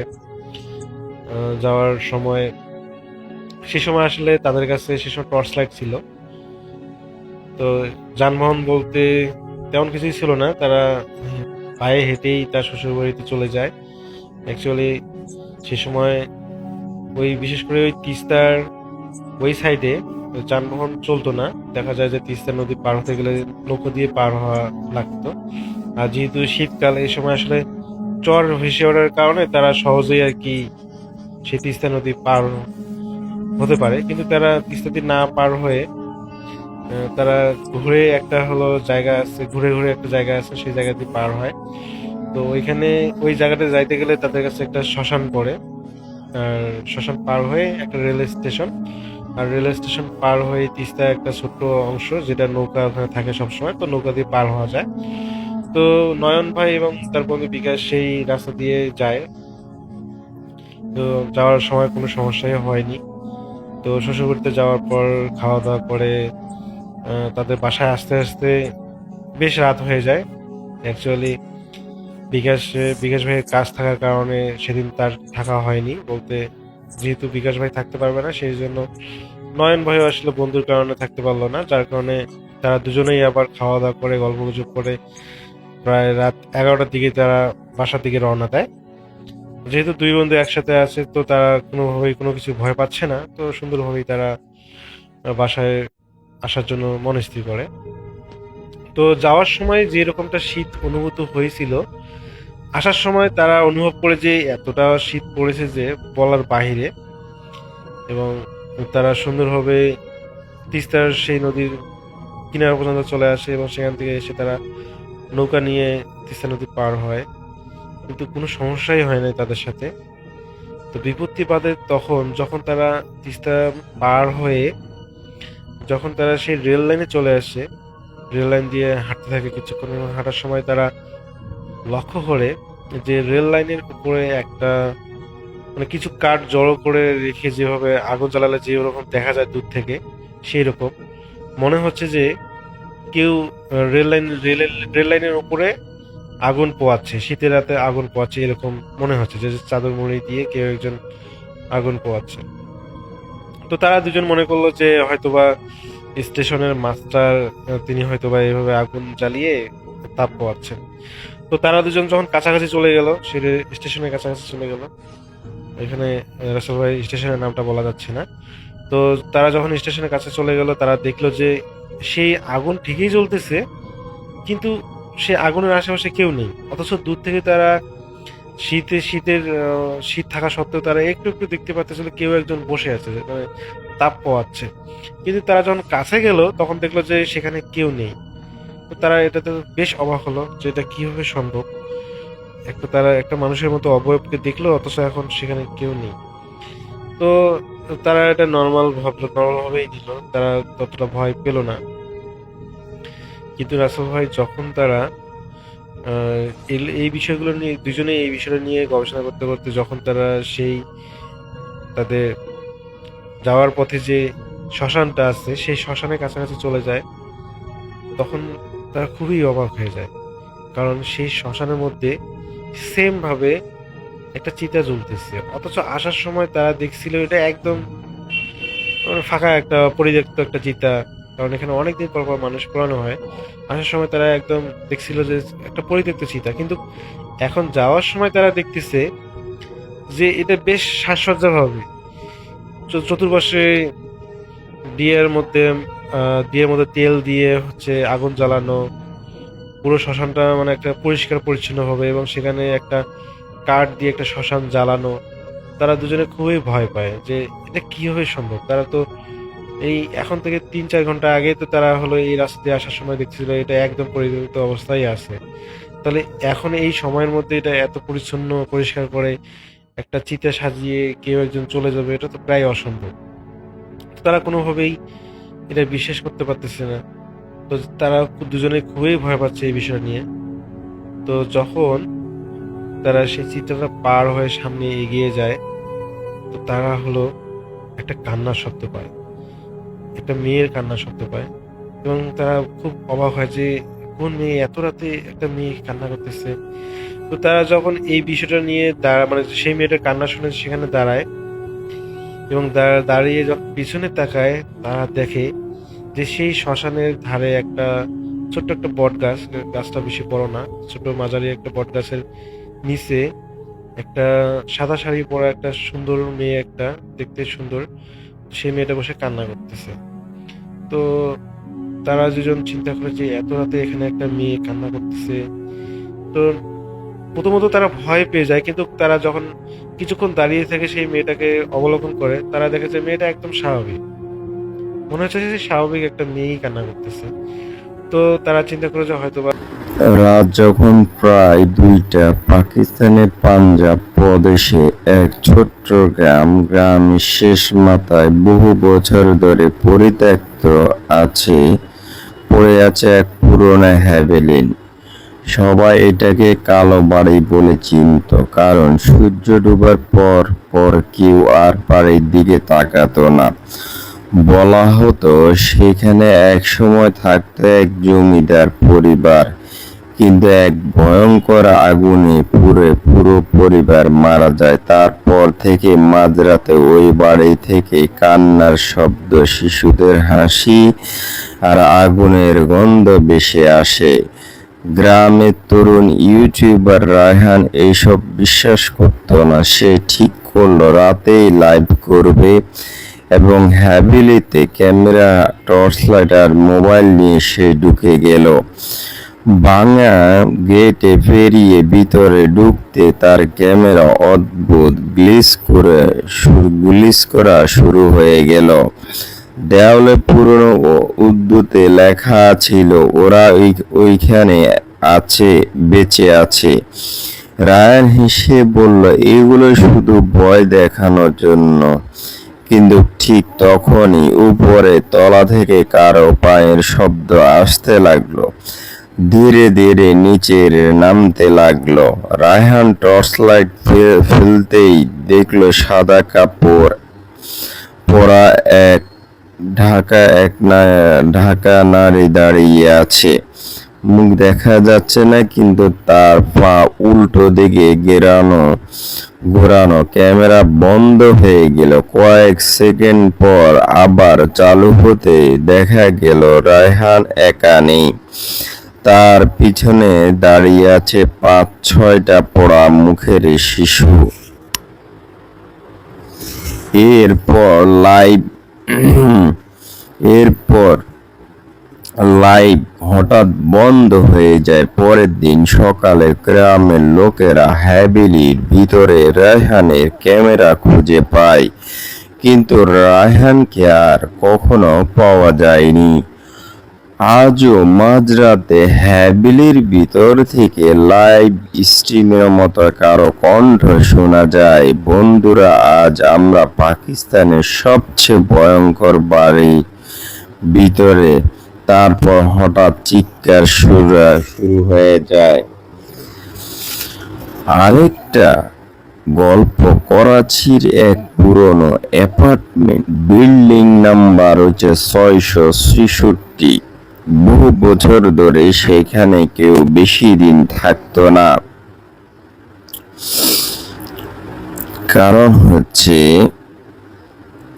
সবাই বলে রাতে লিফট নিজে নিজেই 13 তলা থেকে চলে যায়, যদিও বিল্ডিং 12 তলা ছাড়া আর কিছুই নেই। কিন্তু সাংবাদিক নাদিয়া এই রহস্য নিয়ে রিপোর্ট করতে এসে সে রাতে ক্যামেরাম্যান নিয়ে বিল্ডিং এ ওঠে। রাত 1টার পর হঠাৎ লিফট নিজে খুলে যায়। ভিতরে কেউ নেই, কিন্তু ভেজা পায়ে চাপ দেখা যাচ্ছিল। নাদিয়া সাহস করে লিফটে ঢুকে 12 তলার বাটম চাপ দেয়, কিন্তু লিফট উঠতে স্ক্রিনে দেখা আসে 13 তলা। দরজা খুলতে তারা দেখে এক অন্ধকার করিডোর, দেওয়ালে জুড়ে রক্তের দাগ। দূরে এক বাচ্চা মেয়ে দাঁড়িয়ে আছে, হাত পুরনো টিউব বিয়ার নিয়ে। মেয়েটা ধীরে ধীরে বলল, তোমরা আমার আম্মুকে দেখেছো? হঠাৎ পুরো করিডোরের কান্না শব্দ শোনা যায়। ক্যামেরার ম্যান ভয় পেয়ে দৌড়ে দেয়, কিন্তু নাদিয়া দেখলো মেয়েটার চোখ পুরো কালো। কয়েক সেকেন্ডের মধ্যে মেয়েটার ভিতরে ঢুকে গেল। তারপর লিফটের দরজা নিজে বন্ধ হয়ে যায়। পরের দিন নাদিয়া রিপোর্টিং টিম শুধু খালি ক্যামেরা খুঁজে পায়। ভিডিও ফুটেজ, শেষ দৃশ্য দেখা যায় নাদিয়ার ভিতরে আটকে চিৎকার করছে, আর স্ক্রিনে বারবার জ্বলছে, welcome to floor 13, welcome to floor 13, এরকম কথা বলতে আছে। আরেকটা গল্প হচ্ছে, পাকিস্তানের বেলুচান্তে মরুভূমিতে এক রাস্তায় আছে, যেটাকে সবাই মৃত রাস্তা বলে ডাকে। গভীর রাতে ওই রাস্তা দিয়ে গেলে নাকি সাদা বোরকা পরা নারী লিফট চায়। এই ট্রাক ড্রাইভার জামাল এক রাতে মাল নিয়ে যাচ্ছিল। হঠাৎ রাস্তার পাশে এক মহিলাকে দাঁড়িয়ে থাকতে দেখে। মহিলার মাথায় উঁচু করে বলল তাকে সামনে নামিয়ে দিতে। জামাল তাকে ট্রাকে তোলে। পুরো রাস্তা জুড়ে মহিলার কোনো কথা বলে না, শুধু ধীরে ধীরে কাঁদছিল। কিছু দূর যাওয়ার পর জামাল রিয়ার ভিউ মিরর তাকিয়ে দেখে মহিলার মুখ নেই, পুরো মুখ পোড়া কালো। ভয় পেয়ে জামালে ব্রেক চাইতে মহিলা হঠাৎ অদৃশ্য হয়ে যায়, কিন্তু পিছনের সিটে পড়ে থেকে ভেজা কাদা আর রক্ত। ঠিক তখনই ট্রাকের রেডি নিজে চালু হয়ে যায়। ভাঙা গলায় কেউ বলছিল, আমাকে ফেলে কোথাও গেলা? কয়েক মিনিট পর রাস্তার পাশে উল্টে থাকা আরেকটা ট্রাক দেখা যায়। লোকজন বলে বহু বছর আগে ওই রাস্তায় এক গর্ভবতী নারী অ্যাক্সিডেন্ট করে মারা গিয়েছিলেন। তারপর থেকে মাঝরাতে লিফট চায়, যে তাকে গাড়িতে তোলে সে আর স্বাভাবিকভাবে গাড়িতে ফিরত না। কি ভয়ঙ্কর একটা ব্যাপার দর্শক। আপনারা সব জায়গায় নিউজ, সব জায়গায় সবকিছু, আপনারা আধুনিকতা এগুলো কখনো আপনারা দেখাইতে যাবেন না, তাহলে বড় ধরনের একটা বিপদের সম্মুখীন হতে পারবেন।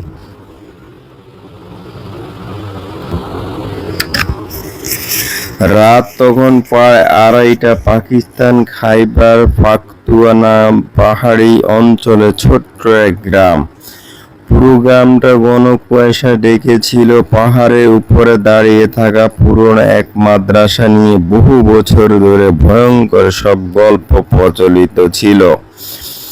বলা হতো রাতের পর ওই মাদ্রাসার ভিতরে মানুষ বদলে যায়, অনেক কিছু হাঁটে। কে সূর্য ডোবার পর ওই রাস্তা দিয়ে যেত না, কিন্তু শহর থেকে আসা ইউটিউবার আরমান এসব বিশ্বাস করতো না। সে ভূতের ভিডিও বানিয়ে সোশ্যাল মিডিয়ায় ভাইরাল হতে চাইতো। তাই এক রাতে ক্যামেরা, মাইক আর টর্চ লাইট নিয়ে সে পৌঁছে গেল সেই মাদ্রাসার সামনে। বাইরে থেকে জায়গাটা একদম মৃত মনে হচ্ছিল। ভাঙা গলা, ঢেউ, কালো দেওয়াল আর বাতাসে অদ্ভুত গন্ধ। আরমান ক্যামেরার দিকে তাকিয়ে বলল, আজ সে পাকিস্তানের সবচেয়ে ভয়ঙ্কর জায়গার ভিতরে রাত কাটাবে। ভিতরে ঢুকতে তার টর্চ কয়েকবার বন্ধ হয়ে যায়, আবার জ্বলে ওঠে। মেঝেতে পুরো রক্তের মতো কালো দেখা যাচ্ছিল। দেওয়ালে উর্দুতে লেখা ছিল, যারা ঢোকে তারা আর ফিরে যায় না। আরমান হাসতে হাসতে এগিয়ে গেল। হঠাৎ দূরে একটা রুম থেকে আরো কোরআনের তেলাওয়াত মতো শব্দ ভেসে এলো, কিন্তু আওয়াজটা স্বাভাবিক ছিল না। শব্দটা যেন উল্টো ভাবে বাজছিল। ধীরে ধীরে আওয়াজটা কাছে আসতে লাগলো। আরমান টর্চ লাইট ফেলতেই অন্ধকার করিডোরে শেষ মাথায় সাদা কাপড় পরা একটা লম্বা মানুষ দাঁড়িয়ে আছে। তার মুখ দেখা যাচ্ছিল না, শুধু মাথাটা অস্বাভাবিকভাবে কাত হয়েছিল। আরমান ভয় পেলেও ক্যামেরা বন্ধ করলো না। সে ধীরে ধীরে এগোতে লাগলো। লোকটা হঠাৎ দেওয়ালের ভিতরে মিলিয়ে গেল। ঠিক তখনই উপরতলা থেকে দোয়ানোর শব্দ শুরু হলো। মনে হচ্ছিল একসাথে অনেকগুলো শিশু পুরো বিল্ডিং এ কেঁপে উঠেছিল। আরমান বেরিয়ে উঠতে একটা পুরনো ক্লাসরুম দেখতে পেল। দরজা আধা খোলা। ভিতরে ঢুকে সে যা দেখলো তা দেখে তার গলা শুকিয়ে গেল। ঘরের ভিতরে সারি সারি পুরনো ডেস্ক, আর প্রতিটা ডেস্কে বসে আছে কালো ছায়ার মতো কিছু। তারা সবাই মাথা উঁচু করেছিল। হঠাৎ একসাথে সবগুলো মাথা ঘুরে আরমানের দিকে তাকালো। তাদের চোখ পুরো সাদা, মুখে কোনো চামড়া নেই। আরমান দৌড় দিয়ে বের হতে চাইলো, কিন্তু দরজার নিচ থেকে বন্ধ হয়ে যায়। তারপর থেকে এক বাচ্চা ছেলের গলা শোনা গেল, তুমি এত রাতে এখানে কেন এসেছো? আরমান কাঁপা গলায় বলল, সে শুধু ভিডিও বানাতে এসেছে। তখন পুরো ঘরের সব ছায়া একসাথে হাসতে শুরু করলো। সে হাসি ছিল মানুষের না। মানুষ হাসছিল, শত শত পশু একসাথে চিৎকার করছে। ক্যামেরা বারবার গ্লিচ করতে লাগলো। তারপর হঠাৎ ঘরের কোণ থেকে এক পোড়া মুখের বৃদ্ধ বের হয়ে যায়। তার চোখে জায়গা শুধু কালো গর্ত। বৃদ্ধ ধীরে ধীরে বলল, আমাদের ভিডিও কেউ বানাতে পারে না। এরপর পুরো রুম অন্ধকার হয়ে যায়। কয়েক সেকেন্ড পর ক্যামেরা আবার চালু হয়ে দেখা যায় আরমান একা দাঁড়িয়ে আছে, কিন্তু তার পিছনে দেওয়ালের উপরে উল্টো হয়ে ঝুলে আছে একটা কালো ছায়া। ছায়াটা ধীরে ধীরে নামতে লাগলো। আরমান কিছু বুঝে উঠার আগে তার গলা চেপে ধরে দেওয়ালে ছুঁড়ে ফেলে। ক্যামেরা মাটিতে পড়ে যায়, শুধু আরমানের চিৎকার শোনা যাচ্ছিল। পরের দিন সকালে মানুষ মাদ্রাসার ভিতরে ক্যামেরাটা খুঁজে পায়, কিন্তু আরমানকে আর কখনো পাওয়া যায়নি। আজও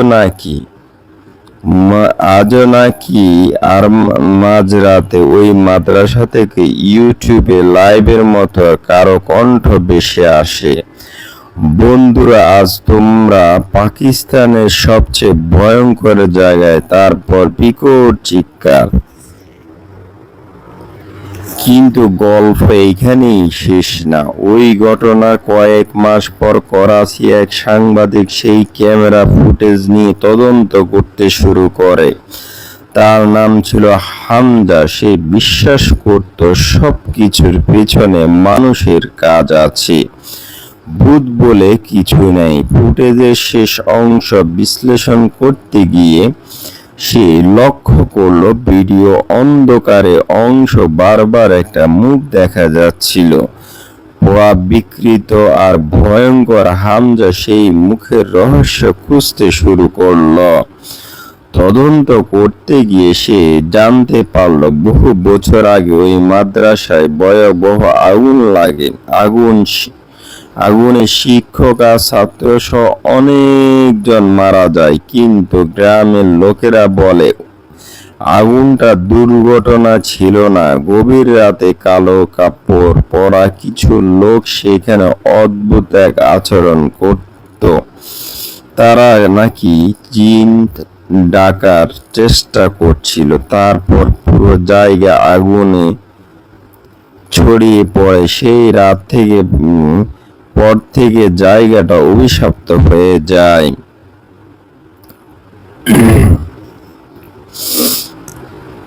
হামজা ঠিক করলো সে আবার সেইখানে যাবে। আবার সে একা নয়, সঙ্গে নিল দুইজন ক্যামেরাম্যান। রাত 12টার দিকে মাদ্রাসায় পৌঁছালো। ভিতরে ঢোকার পর থেকে অদ্ভুত ঘটনা শুরু হলো। তাদের ক্যামেরার ব্যাটারি নিজেই শেষ হয়ে যাচ্ছিল, মোবাইলে কোনো নেটওয়ার্ক ছিল না। হঠাৎ এক ক্যামেরাম্যান চিৎকার করে উঠল। সে দেখছিল করিডোরের ভিতরে একটা ছোট ছেলে দাঁড়িয়ে আছে। ছেলেটা শরীরে পুড়ে কালো হয়ে গিয়েছে, কিন্তু চোখ দুটো জ্বলছিল। হামজা দৌড়ে সেইখানে গেল, কাউকে দেখা পেল না।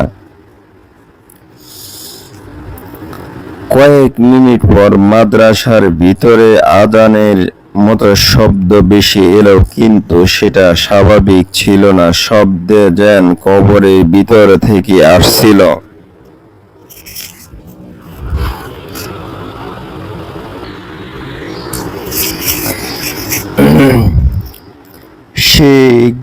সে একটা দরজা দেখতে পেল। সেইখানে আগের ভিডিওতে দেখা যায়নি। দরজায় লেখা ছিল খুলবে না, কিন্তু দরজার নিচ দিয়ে কালো ধোঁয়া বের হচ্ছিল। হামজা ধীরে ধীরে দরজা খুলতে তার ক্যামেরা বন্ধ হয়ে যায়। ভিতরে একটা বিশাল হল রুম, মাঝখানে পুরো বৃত্ত আঁকা, চারপাশে কালো অন্ধকার। ভিতরে বন্ধ হয়ে যায়। বন্ধ হয়ে যাচ্ছিল। তার ধীরে ধীরে চারপাশে কালো মোমবাতি আর দেওয়ালে রক্ত দিয়ে অদ্ভুত চিহ্ন আঁকা। ঠিক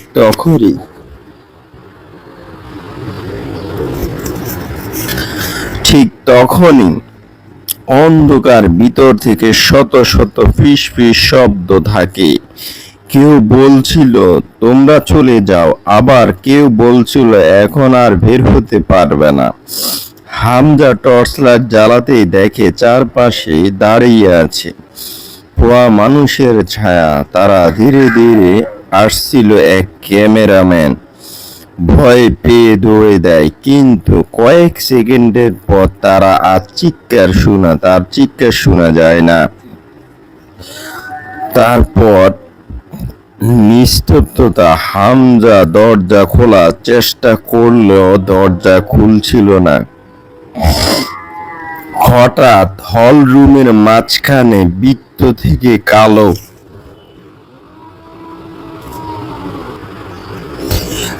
ধোঁয়া উঠতে শুরু করলো। ধোঁয়ার ভিতরে ধীরে ধীরে একটা বিশাল আকৃতি তৈরি হলো, মানুষের মতো কিন্তু অনেক লম্বা। তার চোখ আগুনের মতো জ্বলছিল, কিছু মুখ ছিল স্বাভাবিক, বড় হাসি। হামজা কাঁপতে কাঁপতে পিছিয়ে যেতে লাগলো। তখন সেই জিনিসটা গভীর গলায় বলল, তোমরা আমাদের ঘুম ভেঙে দিয়েছ। তারপর পুরো রুম কেঁপে উঠল। ক্যামেরাটিতে মাটিতে পড়ে যায়। ফুটতে শেষ দেখা যায় হামজা চিৎকার করছে আর কালো ছায়াগুলো তাকিয়ে ঘিরে ফেলেছে। এরপর ভিডিও শেষে কয়েকদিন পর পুলিশ মাদ্রাসায় অভিযান চালায়, কিন্তু ভিতরে কাউকে পাওয়া যায়নি। শুধু দেওয়ালে রক্ত দিয়ে নতুন করে লেখা ছিল, আর কেউ যেন না আসে। আজও পাকিস্তানের ওই পাহাড়ি গ্রামের মানুষ সূর্য ডোবার পর দরজা জানালা বন্ধ করে দেয়, কারণ গভীর রাতে পাহাড়ের উপর থেকে আজও ভেসে আসে শিশুদের হাসি, কান্না আর কারো ফিস ফিস কোণে কোঠা কোনো এখানে আছে কিনা। কি ভয়ঙ্কর ব্যাপার! দেখুন, এখানে যতগুলো সাংবাদিক গিয়েছে প্রত্যেকটা সাংবাদিকে কিন্তু আহত হয়েছে। সাহস ভালো, অতিরিক্ত কোনো সাহসে কিন্তু ভালো না। আমরা কখনো এই ধরনের কাজগুলো আর করব না, ঠিক আছে?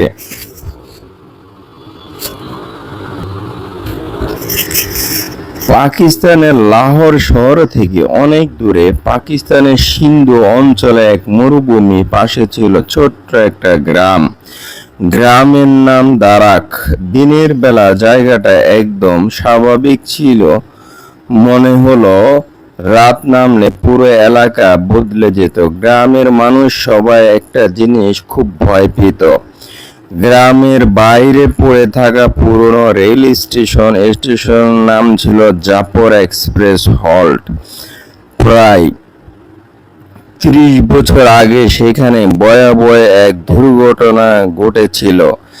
মাঝরাতে চলন্ত ট্রেনের লাইনচ্যুত হয়ে আগুন ধরে যায়, শত শত মানুষ পুড়ে মারা যায়।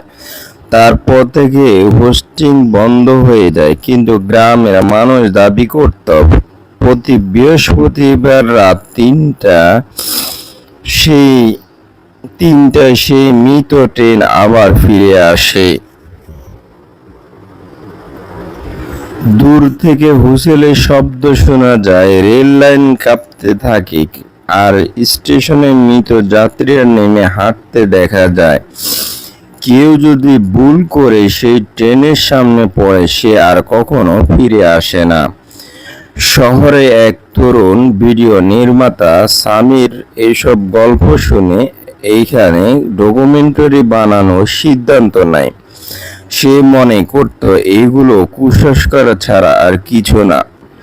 ক্যামেরা, ড্রোন আর লাইট নিয়ে এক রাতে সে পৌঁছে যায় পরিত্যক্ত রেল স্টেশনে। চারপাশে শুধু বালি আর ভাঙা দেওয়াল, বাতাসে মরিচা ধরা লোহার গন্ধ। স্টেশনের সাইনবোর্ডে পুরনো উর্দু অক্ষরে অর্ধেক মুছে গেল।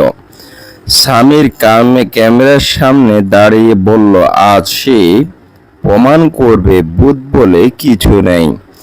রাত বাড়তে লাগলো। 2:45 তার ক্যামেরার শব্দ বিকৃত হতে শুরু করলো। 2:45 হঠাৎ তার ক্যামেরার শব্দ বিকৃত হতে শুরু করলে মাইকের ভিতর থেকে অদ্ভুত ফিসফিস আওয়াজ আসছিল। স্বামীর প্রথমে ভাবলো যান্ত্রিক সমস্যা, কিন্তু কয়েক সেকেন্ড পর সে শুনতে পেল দূরে থেকে ট্রেনের হুইসেল। সে অবাক হয়ে রেলের দিকে তাকালে সে বহু বছর ধরে থাকা লাইনে হঠাৎ কাঁপুনি শুরু করে। চারপাশে বাতাস আর ঠান্ডা হয়ে গেল, কুয়াশা নেমে এলো পুরো রেল স্টেশন। তারপর অন্ধকার ভিতর থেকে ধীরে ধীরে দেখা গেল একটা পুরনো কালো ট্রেন এগিয়ে আসছে। ট্রেনটা জানালার ভাঙার ভিতরে কিছুক্ষণ হলুদ জানালা ছিল, কেমন অদ্ভুত ছিল। জানালাগুলো ভাঙার ভিতরে, কিন্তু সবচেয়ে ভয়ঙ্কর ব্যাপার ছিল ট্রেনটা চললে কোনো শব্দ হচ্ছিল না, শুধু হুইসেলের বিকট আওয়াজ। ট্রেনটা স্টেশনের সামনে এসে থামলো। দরজাগুলো একসাথে খুলে গেল আর ভিতর থেকে একে একে নামতে শুরু করলো মানুষ। কারো শরীর পোড়ায় না, কারো মুখ নেই, কারো হাত ঝুলছে না। তারা সবাই মাথা নিচু করে হাঁটছিল। স্বামীর ভয়ে পেয়ে গেল, কিন্তু ক্যামেরা চালু করছিল। হঠাৎ সে লক্ষ্য করলো সবাই একই দিকে তাকিয়ে আছে তার দিকে। তারপর এক বৃদ্ধ ধীরে ধীরে মাথা তুলল, তো তার চোখ পুরো সাদা, পুরো মুখ পুরা কেমন অদ্ভুত হয়ে গেল। এ হচ্ছে অবস্থা। তারপর সামনে পিছিয়ে যেতে লাগলো। ঠিক তখনই ট্রেনের ভিতর থেকে এক শিশুর কান্নার শব্দ গেল। সে টর্চ লাইট ফেলে দেখতে পেল জানালার পাশে একটা ছোট্ট মেয়ে বসে আছে। মেয়েটা হাতে পোড়ানো পুতুল। সে ধীরে ধীরে তুলে স্বামীরকে ইশারা করলো ট্রেনের ভিতরে আসার জন্য। স্বামীর ভয় পেয়ে কৌতূহল সামলাতে পারলো না। ধীরে ধীরে সে ট্রেনের ভিতরে উঠল। ভিতরে ঢুকতেই দরজা নিজ থেকে বন্ধ হয়ে গেল। পুরো ক্যামেরা অন্ধকার হয়ে গেল, শুধু সিটের নিচে লালচে জ্বলছিল। তারপর সে শুনতে পেল মানুষের চাপা কান্না। মনে হচ্ছিল চারপাশে শত শত মানুষ বসে আছে, কিন্তু কাউকে স্পষ্ট দেখা যাচ্ছিল না। স্বামীর ক্যামেরা ঘুরাতে হঠাৎ স্ক্রিনে দেখা গেল তার পিছনে বসে আছে পোড়া মুখের যাত্রীরা। তারা সবাই একসাথে তাকিয়ে আছে তার দিকে। স্বামী দৌড়ে দরজা দিকে গেলে, কিন্তু দরজা খুলল না। ঠিক তখনই ট্রেনটা আবার চলতে শুরু করলো, কিন্তু জানালার বাহিরে কোনো মরুভূমি ছিল না। বাহিরে শুধু ঘন অন্ধকার, মাঝে মাঝে বিদ্যুৎ ঝলকের মতোই কিছু আলো দেখা যাচ্ছিল। আর সেই আলোতে দেখা যাচ্ছিল অসংখ্য মানুষের রেল লাইনের পাশে দাঁড়িয়ে আছে। তাদের সবার চোখ কালো, তারা ট্রেনের দিকে তাকিয়ে আছে। হঠাৎ সামনে ক্যামেরা থেকে বিকট চিৎকার শোনা গেল। স্বামীর কাঁপতে কাঁপতে এগুলো সেখানে গিয়ে দেখলো। তা দেখে নিঃশ্বাস বন্ধ হয়ে গেল। পুরো ক্যামেরা দেওয়াল রক্ত ভরা, সিটগুলো উপর আধা পড়া লাশ বসে আছে। তার মাঝখানে দাঁড়িয়ে আছে লম্বা এক মানুষ, কাটা পড়া সেই অবস্থায়। সেইখানে আর কোনো ধরনের বিকট শব্দ হলো না। মাঝরাতে তারা ছিল, গলায় জায়গা থেকে ধোঁয়া বের হচ্ছিল। সেই ধীরে ধীরে হাত তুলে স্বামীরকে ইশারা করে বলল। তারপর পুরো ক্যামেরা সব মৃতদেহ একসাথে হাসতে শুরু করলো। সেই হাসতে ট্রেন কাঁপতে শুরু করলো। স্বামী চিৎকার করে দৌড় দিল ট্রেনের শেষ পর্যন্ত প্রান্তে গিয়ে একটা দরজা দেখতে পেল। এ হচ্ছে ভয়ঙ্কর ব্যাপার। আমরা কখনো ট্রেনের শেষ প্রান্তে একটা দরজার উপরে লেখা ছিল বের হওয়ার পথ। সে দ্রুত দরজা খুলে বাইরে লাফ দিলে, কিন্তু নিচে পড়ার পর সে বুঝলো সে আবার সে স্টেশনে আছে। চারপাশে নিস্তব্ধ, ট্রেন নেই, কুয়াশা নেই, শুধু তার ক্যামেরাটা মাটিতে পড়ে আছে। সে হাঁপাতে হাঁপাতে ক্যামেরা তুলে দেখে ভিডিও এখানেই চলছে, কিন্তু স্ক্রিনে সে একা না, তার পিছনে দাঁড়িয়ে আছে সেই মাথাহীন মানুষটার সামনে। ধীরে ধীরে পিছনে তাকালো, কেউ নেই। আবার ক্যামেরা তাকাতে দেখলো লোকটা আরো কাছে চলে আসছে। এবার তার গলার ভিতর থেকে গম্ভীর আওয়াজ বের হলো, তুমি এখন আমাদের যাত্রী। হঠাৎ চারপাশে বাতাস ভারী হয়ে গেল। স্টেশনের সব লাইট নিজেই নিজে জ্বলে উঠল। আবার ট্রেনের হুইসেল শোনা গেল। রেল লাইন কাঁপতে কাঁপতে গেল। স্টেশন নিজেই নিজে জ্বলে উঠল। আবার দূরে ট্রেনে হুইসেলের শব্দ শোনা গেল। রেল স্টেশন স্বামী দৌড়াতে দৌড়াতে শুরু করলো, কিন্তু সে বুঝতে পারলো স্টেশন বাইরে যেতে পারছে না। যতই দৌড়ায় ততই আবার এই একই প্ল্যাটফর্মে ফিরে আসে। তারপর হঠাৎ অন্ধকার ভিতর থেকে শত শত হাত বের হয়ে তার পা ধরে ফেললো। পোড়া হাত, ঠান্ডা হাত তার দিকে টেনে রেল স্টেশনের দিকে যেতে লাগলো। স্বামী চিৎকার করে, কিন্তু চারপাশে কেউ ছিল না। তার দূর থেকে সেই কালো ট্রেন আবার দেখা গেল। এবার ট্রেন আগুনে জ্বলছিল। জানালার ভিতর মৃত যাত্রীরা হাত নাড়ছিল, আর ছোট মেয়েটা দাঁড়িয়ে হাসছিল। এসে থামাতে হাতগুলো স্বামীকে ট্রেনের ভিতরে নিয়ে যায়। দরজা বন্ধ হয়ে যায়। তারপর ট্রেনটা ধীরে ধীরে অন্ধকারের ভিতরে মিলিয়ে যায়। পরের দিন সকালে গ্রামের লোকেরা স্টেশনের পাশে শুধু স্বামীর ক্যামেরা খুঁজে পায়। ভিডিওতে শেষ অংশে দেখা যায় স্বামীর কাঁদতে কাঁদতে বলছিল, দরজা খুলুন, আমাকে নামতে দিন। তারপর হঠাৎ স্ক্রিনে কালো হয়ে যায়। কিন্তু আজও প্রতি বৃহস্পতিবার রাতে 3টায় পাকিস্তানের সেই মরুভূমি স্টেশনে ট্রেনের হুইসেল শোনা যায়। আর গ্রামের মানুষ বলে, যদি গভীর রাতে কেউ ভালো করে তাকায় তাহলে ট্রেনের জানালা পাশে এক নতুন যাত্রীকে দেখা যায়। সেই জানালা হাত রেখে সাহায্য চাইতে থাকে, শুধু মুখটা ছিল না। কি অদ্ভুত ব্যাপার। দর্শক, এই গল্পটা আপনাদের কেমন লাগছে? যদি ভালো লাগে অবশ্যই এই চ্যানেলটিকে সাবস্ক্রাইব করুন, আমার পাশে থাকবেন। সবাই ভালো থাকবেন, সুস্থ থাকবেন। আল্লাহ হাফেজ।